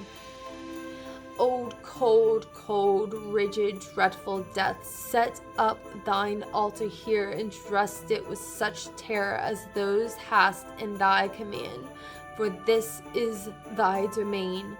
But the loved, revered, and honored head, thou canst turn one hair to thy dread purposes, or make one feature odious. It is not that the hand is heavy and will fall down when released. It is not that the heart and pulse are still, but that the hand was open and generously and true, and heart and brave and warm and tender, and the pulse of a man. Strike, shadow, strike, and see his good deeds springing from the wound, so the world with life immortal." No voice pronounced these words in Scrooge's ears, and yet he heard them when he looked upon the bed. He thought, if this man could be raised up now, what would be his foremost thoughts? Avarice, hard dealings, gripping cares? They have brought him to a rich end truly. He lay in the dark, empty house, with not a man, a woman, or a child to say he was kind to me on this day or that, and for the memory of one kind word I will be kind to him. A cat was tearing at the door, and there was a sound of gnawing rats beneath the hearthstone. What they wanted in the room of death, and why they were so restless and disturbed, Scrooge did not dare to think. "Spirit," he said, "this fearful place. In leaving, I shall not leave its lesson. Trust me. Let's go." Still the ghost pointed it with unmoved finger to the head. "I understand you," Scrooge returned, "and I would do it if I could, but I have not the power, Spirit. I have not the power." Again it seemed to look upon him. "If there is any person in town who feels emotion caused by this man's death," said Scrooge, quite agonized, "show that person to me, Spirit, I beseech you." This phantom spread its dark robe before him for a moment like a wing, and withdrawing revels revealed a room by daylight where a mother and her children were. She was expecting someone, and with anxious eagerness, for she walked up and down the room, started at every sound, looked out the window and glanced at the clock, tried in vain to work with her needle, and could hardly bear the voices of her children at play. There at length a long-expected knock was heard. She hurried to the door and met her husband, a man whose face was careworn and depressed, although he was young. There was a remarkable expression in his now, a kind and serious delight of which he felt ashamed, and which he struggled to repress. He sat down at the dinner that had been hoarding for him by the fire, and then she asked him faintly what news, which was not until after a long silence. He appeared embarrassed how to answer. "Is it good," she said, "or bad, to help him?" "Bad," he answered. "We are quite ruined?" "No, there's hope yet, Caroline." "If he relents," she said, amazed. "There is nothing is past hope, if such a miracle has happened." "He is past relenting," said her husband. "He is dead." She was a mild and patient creature. If her face spoke truth, she was thankful in her soul to hear it, and she said so with clasped hands. She prayed forgiveness the next moment and was sorry, but the first was the emotion of her heart. "What the half-drunken woman whom I told you last night said to me when I tried to see him obtain a week's delay, and what I thought was a mere excuse to avoid me, turns out to be quite true. He was not only very ill, but dying then. To whom will our debt be transferred? I don't know, but before the time we shall be ready with the money, and even though we were not, it would be bad fortune indeed to find so merciless creditor in his successor. We may sleep tonight with light hearts, Caroline." Yes, soften as they would, their hearts were lighter. The children's faces and hushed and clustered around to hear what they so little understood, were brighter in its happier house for this man's death. The only emotion that the ghost could show him caused by the events, the one of pleasure. "Let me see some tenderest connection with a death," said Scrooge. "All that dark chamber spirit which we left just now will forever present to me." The ghost conducted him through several streets familiar to his feet. As they went along, Scrooge looked here and there to find himself, but nowhere was he to be seen. They entered the poor Bob Cratchit's house, the dwelling which he visited, and found the mother and children seated round a fire. Quiet, very quiet. The noisy little Cratchits were still as statues in the corner, and sat looking at Peter, who had a book before him. The mother and her daughters were engaged in sewing, but surely they were very quiet. "And he took a child and set him in the midst of them." Where had Scrooge heard those words? He had not dreamed them. The boy must have read them out, and he had the spirit cross the threshold. Why did he not go on? The mother laid her work upon the table and put her hand to her face. "The collar hurts my eyes," she said. "The collar? Oh, poor Tiny Tim." "They're better now again," said Cratchit's wife. "It makes them weak by candlelight, and I wouldn't slow weak eyes to your father when he comes home. For the world, it must be near his time." "Past it, rather," Peter answered, shutting up his book. "But I think he was walked a little slower than he used, these few last evenings, mother." They were very quiet again. At last she said in a steady, cheerful voice that only faltered once, "I have known him walk with Tiny Tim upon his shoulders very fast indeed." "And so have I," cried Peter. "Often." "And so have I," exclaimed another. "So had all. But he was very light to carry," she resumed, intent upon her works, "and his father loved him so that it was no trouble, and there's your father at the door." She hurried out to meet him, and a little Bob in his comforter, and he had need of it, poor fellow came in and his tea was ready for him on the hob, and they all tried who should help him to it the most. Then the two young Cratchits got up with their knees and laid each child a little cheek against his face, as if they said, "Don't mind it, father, don't be grieved." Bob was very cheerful with them, and spoke pleasantly to all the family. He looked at the work upon the table and praised the industry and speed of Mrs. Cratchit and the girls. They would be done long before Sunday, he said. "Sunday, you went today, then, Robert?" said his wife. "Yes, my dear," returned Bob. "I wish you could have gone. I would have done you good to see how green a place is, but you'll see it often. I promised him that I would walk there on Sunday." "My little child," cried Bob. "My little child." He broke down all at once. He couldn't help it. If he could have helped it, he and his child would have been farther apart, perhaps, than they were. He left the room and went up the stairs into the room above, which was cheerfully and hung with Christmas. There was a chair set close beside the child, and there were signs of someone having been there lately. Poor Bob sat there down in it, and when he had thought a little and composed himself, he kissed the little face. He reconciled to what had happened and went down again quite happy.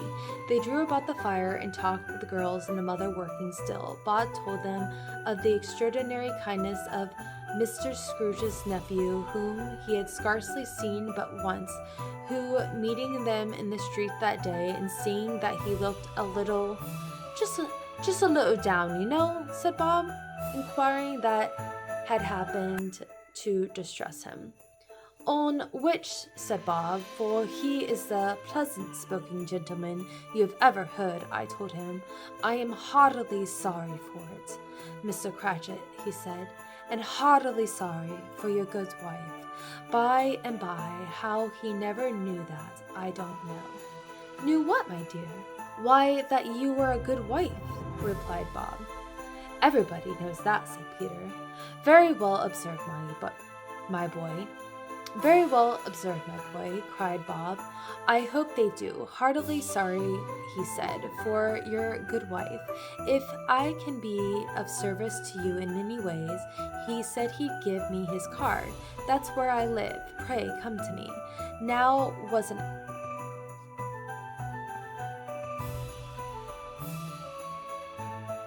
"I hope they do. Heartily sorry," he said, "for your good wife. If I can be of service to you in any way," he said, giving me his card. "That's where I live. Pray come to me." Now it wasn't, cried Bob, for the sake of anything he might have been able to do for us, so much as for his kind way, that this was quite delightful, and really seemed as if he had known our Tiny Tim and felt with us. "I'm sure he's a good soul," said Mrs. Cratchit. "You would be sure of it, my dear," returned Bob, "if you saw and spoke to him. I shouldn't have been all surprised, mocked, I say, if I got Peter in a better situation." "Only hear that, Peter," said Mrs. Cratchit, and then cried one of the girls. "Peter will be keeping company with someone and setting up for himself." "Get along with you," retorted Peter, grinning. "It's just likely as not," said Bob. "One of these days, though there's plenty of time for that matter, dear. But however, whenever we part from one another, I am sure we shall none of us forget poor Tiny Tim, shall we? Or this first parting that there was among us." "Never, father," they all cried. "Never, father," cried they all.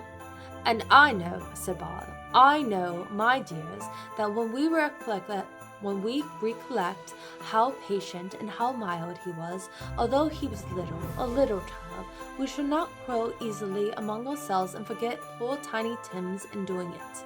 "No, never, father," they all cried again. "I'm very happy," said little Bob. "I'm very happy." Mrs. Cratchit kissed him, his daughters kissed him, and the two young Cratchits kissed him, and Peter himself shook hands. "Spirit of Tiny Tim, thy childish essence was from God." "Spectre," said Scrooge, "something informs me that our parting moment is at hand. I know it, but I know not how. Tell me what man that woman whom we saw lying dead. The ghost of Christmas yet to come conveyed him as before, although at a different time. He thought, indeed, there seemed to be no order in the latter vision, save that they were in the future, into the resorts of businessmen, but showed him not himself. Indeed, the spirit did not stay for anything, but went straight on as to the inn just now desired, until besought by Scrooge to the tarry for the moment. "This court," says Scrooge, "through which we hurry now is where my place of occupation in has been for the length of time. I see a house. Let me behold what I shall be in the days to come." The spirit stopped. The hand was pointing elsewhere. "The house is yonder," Scrooge exclaimed. "Why do you point away?" The inexploded finger underwent no change. Scrooge hastened to the window of his office and looked in. It was an office still, but not his. The furniture was not the same, and the figure in the chair was not himself. The phantom pointed as before. He joined it once again, and wondering why and whither he had gone, accompanied it until they reached an iron gate. He paused to look around before entering. A churchyard. Here and then, wretched man whose name he had now to learn lay underneath the ground.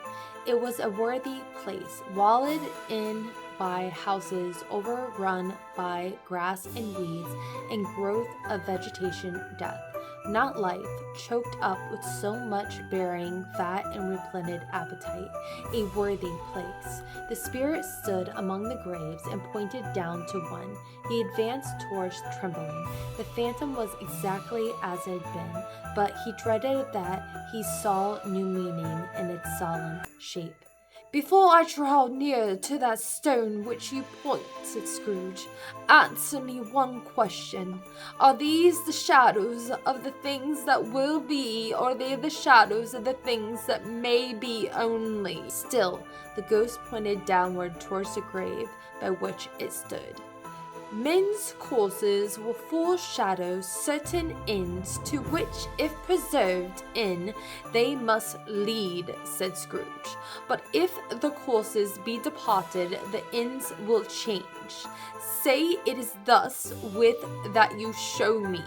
The spirit was immovable as ever. Scrooge crept towards it, trembling as he went, following the finger, read upon the stone of the neglected grave his own name, Ebenezer Scrooge. "Am I the man that lay upon the bed?" he cried upon his knees. The finger pointed from the grave to him and back again. "No, spirit, no! Oh, no, no!" The finger still was there. "Spirit," he cried, tight clutching its robe, "hear me! I am not the man I was. I will not be the man I must have been, but for this intercourse, why show me this, if I am past all hope?" For the first time, the hand appeared to shake. "Good spirit," he pursued, as down upon the ground he fell before it, "your nature intercedes me and pities me, assures me that I yet may change these shadows you have shown me by an altered life." The kind hand trembled. "I will honor Christmas in my heart and try to keep it all year long. I will live in the past, in the present, in the future. The spirit of all three strive within me. I will not shut out the lessons they teach. Oh, tell me I may sponge away the writing on the stone." In agony, he caught the spectral hand. It sought to free itself, but he was strong in his entreaty and detained it. The spirit, stronger yet, repulsed him. Holding up his hand in last prayer to have his fate reversed, he saw an alteration in the phantom's hood and dress. It shrunk, collapsed, and dwindled down into a bedpost. The end of it. Yes, and a bedpost was his own. The bed was his own, the room was his own. Best and happiest of all, the time before him was his own to make amends in. "I will live in the past, in the present, and the future," Scrooge repeated as he scrambled out of bed. "The spirits of all three shall strive within me. Oh, Jacob Marley, heaven and Christmas time me praise for you this. I say it on my knees, oh Jacob, on my knees." He was so fluttered and so glowing in his good intentions that his broken voice would scarcely answer to his call. He had been sobbing violently in his conflict with the spirit, and his face was wet with tears. "They are not torn down," cried Scrooge, folding one of the bed curtains in his arms. "They're not all torn down, rings and all. They're all here. I'm here. The shadows, the things they would have been may be dispelled. They will be. I know they will be." His hand was busy with the garments all this time, turning them inside out, putting them upside down, tearing them, mislaying them, making them parties to every kind of extravagance. "I don't know what to do," cried Scrooge, laughing and crying in the same breath, and making a perfect lagoon of himself with his stockings. "I am as light as a feather. I am happy as an angel. I am as merry as a schoolboy. I am as giddy as a drunken man. A Merry Christmas to everyone. A Happy New Year to all the world. Hello there. Whoop, hello." He had burst into the sitting room and was now standing there perfectly winded. "There's the saucepan and the gruel in it," cried Scrooge, starting off again and going into the fireplace. "There's the door in which the ghost Jacob Marley entered. There's this corner the ghost of the Christmas present sat in. There's the window where I saw the wandering spirit. It's all right. It's all true. It's all happened. I really, for a man who's been out of practice for so many years, a splendid laugh, a most luscious laugh, the father all along, long lines of brilliant laughs. I don't know what day of the month it is," said Scrooge. "I don't know how long I've been among the spirits. I don't know anything. I'm quite a baby. Never mind. I don't care. I'd rather be a baby. Hello, whoop, hello here." He checked in the transports by the church, bringing into the lustiest peals he had ever heard. Clash, clash, hammering ding-dong bell.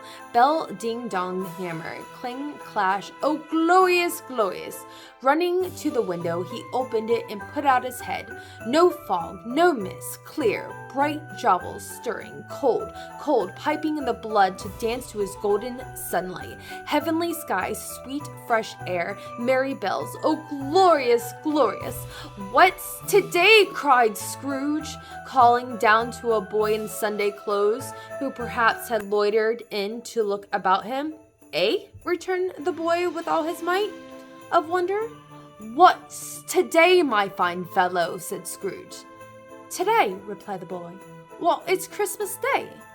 "It's Christmas Day," said Scrooge to himself. "I haven't missed it. The spirits have done it all in one night. They can do anything they like. Of course they can. Of course they can. Hello, my fine fellow." "Hello," returned the boy. "Do you know the portress in the next street but the one at the corner?" the Scrooge inquired. "I should hope I did," replied the lad. "An intelligent boy," said Scrooge. "A remarkable boy. Do you know whether they sold the prize turkey that was hanging up there?" "Not the little prize turkey, the big one." "What's the one as big as me?" returned the boy. "What a delightful boy," said Scrooge. "It's a pleasure to talk to him. Yes, my buck." "It's hanging in there now," replied the boy. "Is it?" said Scrooge. "Go and buy it." "Walker," exclaimed the boy. No, Scrooge. I'm in earnest. Go and buy it and tell them to bring it here. I have given them directions where to take it. Come back with man and I'll give you a shilling. Come back with him in less than 5 minutes and I'll give you half a crown." The boy was off like a shot. He must have had a steady hand at a trigger who could have gotten a shot off half as fast. "I'll send it to Bob Cratchit," whispered Scrooge, rubbing his hand and splitting with laugh. He shan't know who sent it. It's twice the size of Tiny Tim. Joe Miller never made such a joke as sending it to Bob will be. The hand on which he wrote address was not a steady one, but write it he did, and somehow it went down into the stairs to the open street door, ready for the coming of the portrait man. As he stood there waiting his arrival, the knocker caught his eye. "I shall love it as long as I live," cried Scrooge, patting it with his hands. "I scarcely ever looked at it before. What an honest expression it has in its face. It's wonderful knocker. Here's the turkey. Hello, how are you? Merry Christmas." It was a turkey. He never could have stood upon his legs, that bird. He would have snapped them short off in a minute, like sticks in the sealing wax. "Why is it impossible to carry it to Camden Town?" said Scrooge. "You must have a cab." Chuckle with that he said with this, and chuckle with when he paid for the turkey, and chuckle with which he paid for the cab, and chuckle with which he recursed the boy, were only to be exceeded by the chuckle of which he sat down, breathing in his chair again, and chuckled till he cried. Shaving was not an easy task, for his hands continued to shake very much, and shaving required attention, even when you don't dance while you were at it. But if you cut the end of the nose off, you would have put a piece of sticking plaster over it and been quite satisfied. He dressed himself all his best, and at last got out into the streets. There people were by this time pouring forth as he had seen them with the ghost of Christmas present, and walking with the hands behind him. Scrooge regarded every one with a delighted smile. He looked so irresistibly pleasant, in a word, that 3 or 4 good-humored fellows said, "Good morning, sir. A Merry Christmas to you." And Scrooge said often afterwards that the blithe sounds that he had ever heard, those were the blithest in his ears. He had not gone far when, coming on towards him, he beheld the portly gentleman who had walked into the counting-house the day before, and said, "Scrooge and Marley, I believe." It sent a pang across his heart to think that this old gentleman would look upon him when they met, but he knew what path lay straight before him, and he took it. "My dearest sir," said Scrooge, quickening pace, and taking the old gentleman by both hands, "how do you do? I hope you succeeded yesterday. It was very kind of you. A Merry Christmas to you, sir." "Mr. Scrooge?" "Yes," said Scrooge, "that's my name, and I fear I may not have been pleasant to you. Allow me to ask your pardon, and will you have the goodness," here Scrooge whispered in his ear. "Lord bless me!" cried the gentleman, as if his breath was taken away. "My dear Mr. Scrooge, are you serious?" "If you please," said Scrooge, "not farther and less. A great many black payments are inclined in it, I assure you. Will you do me that favor?"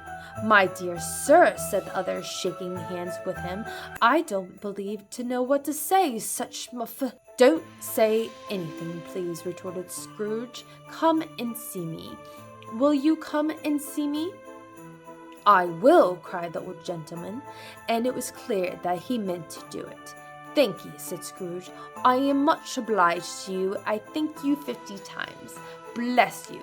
He went to church and walked about the streets and watched the people hurrying to and fro, and patted the children on the heads and questioned beggars, and looked down into the kitchen houses and up to the windows, and found that everything he could yield him pleasure.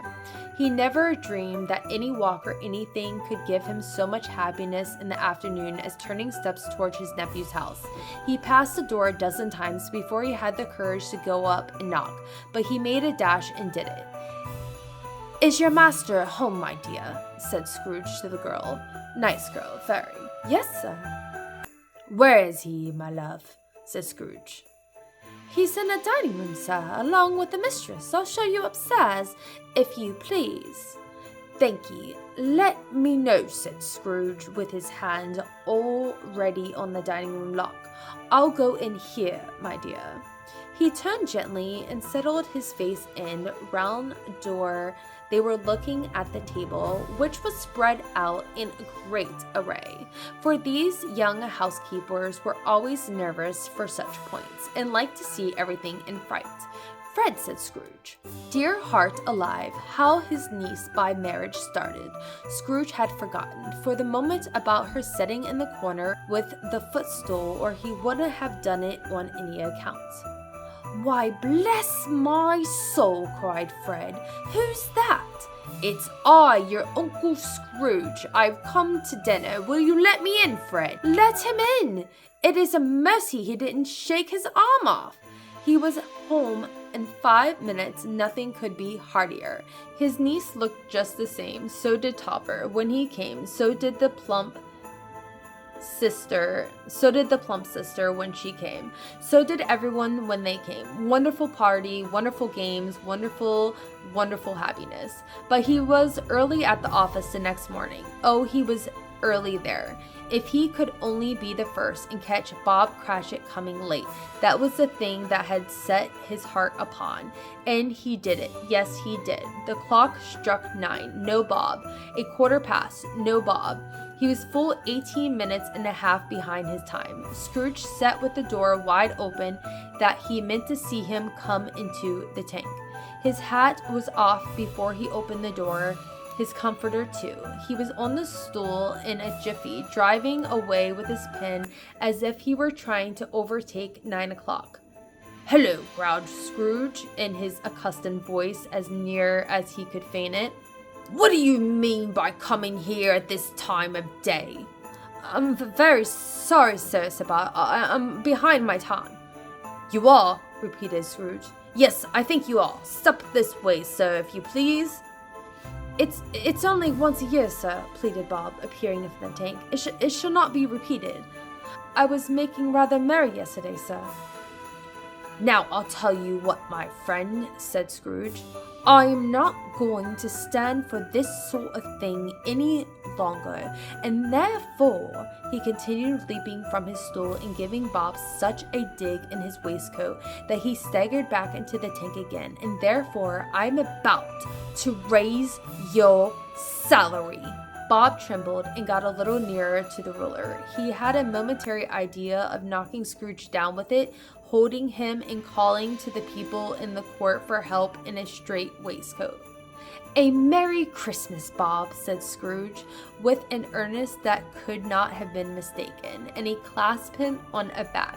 A merrier Christmas, Bob, my good fellow, than I have given you for many years.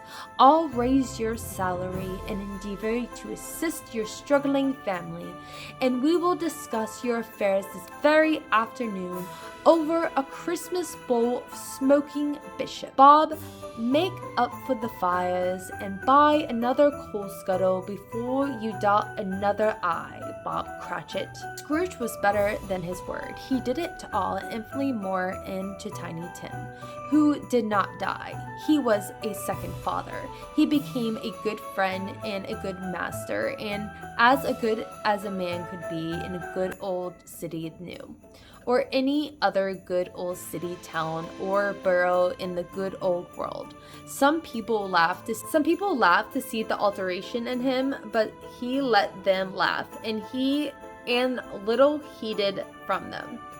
For he was wise enough to know that nothing ever happened on this globe for good at which some people did not have their fill of laughter in the outset, in knowing that such of these would be blind anyways. He thought it was quite as well as they should be wrinkle upon their eyes and grins, and have the malady in less attractive forms. His own heart laughed, and that was quite enough for him. He had no further intercourse with spirits, but lived upon the total abstinences principle ever afterward, and it was always said of him that he knew how to keep Christmas well. If any man alive possessed the knowledge, may that be truly said of us, and all of us. And so, as Tiny Tim observed, God bless us, every one. Merry Christmas, guys. The end.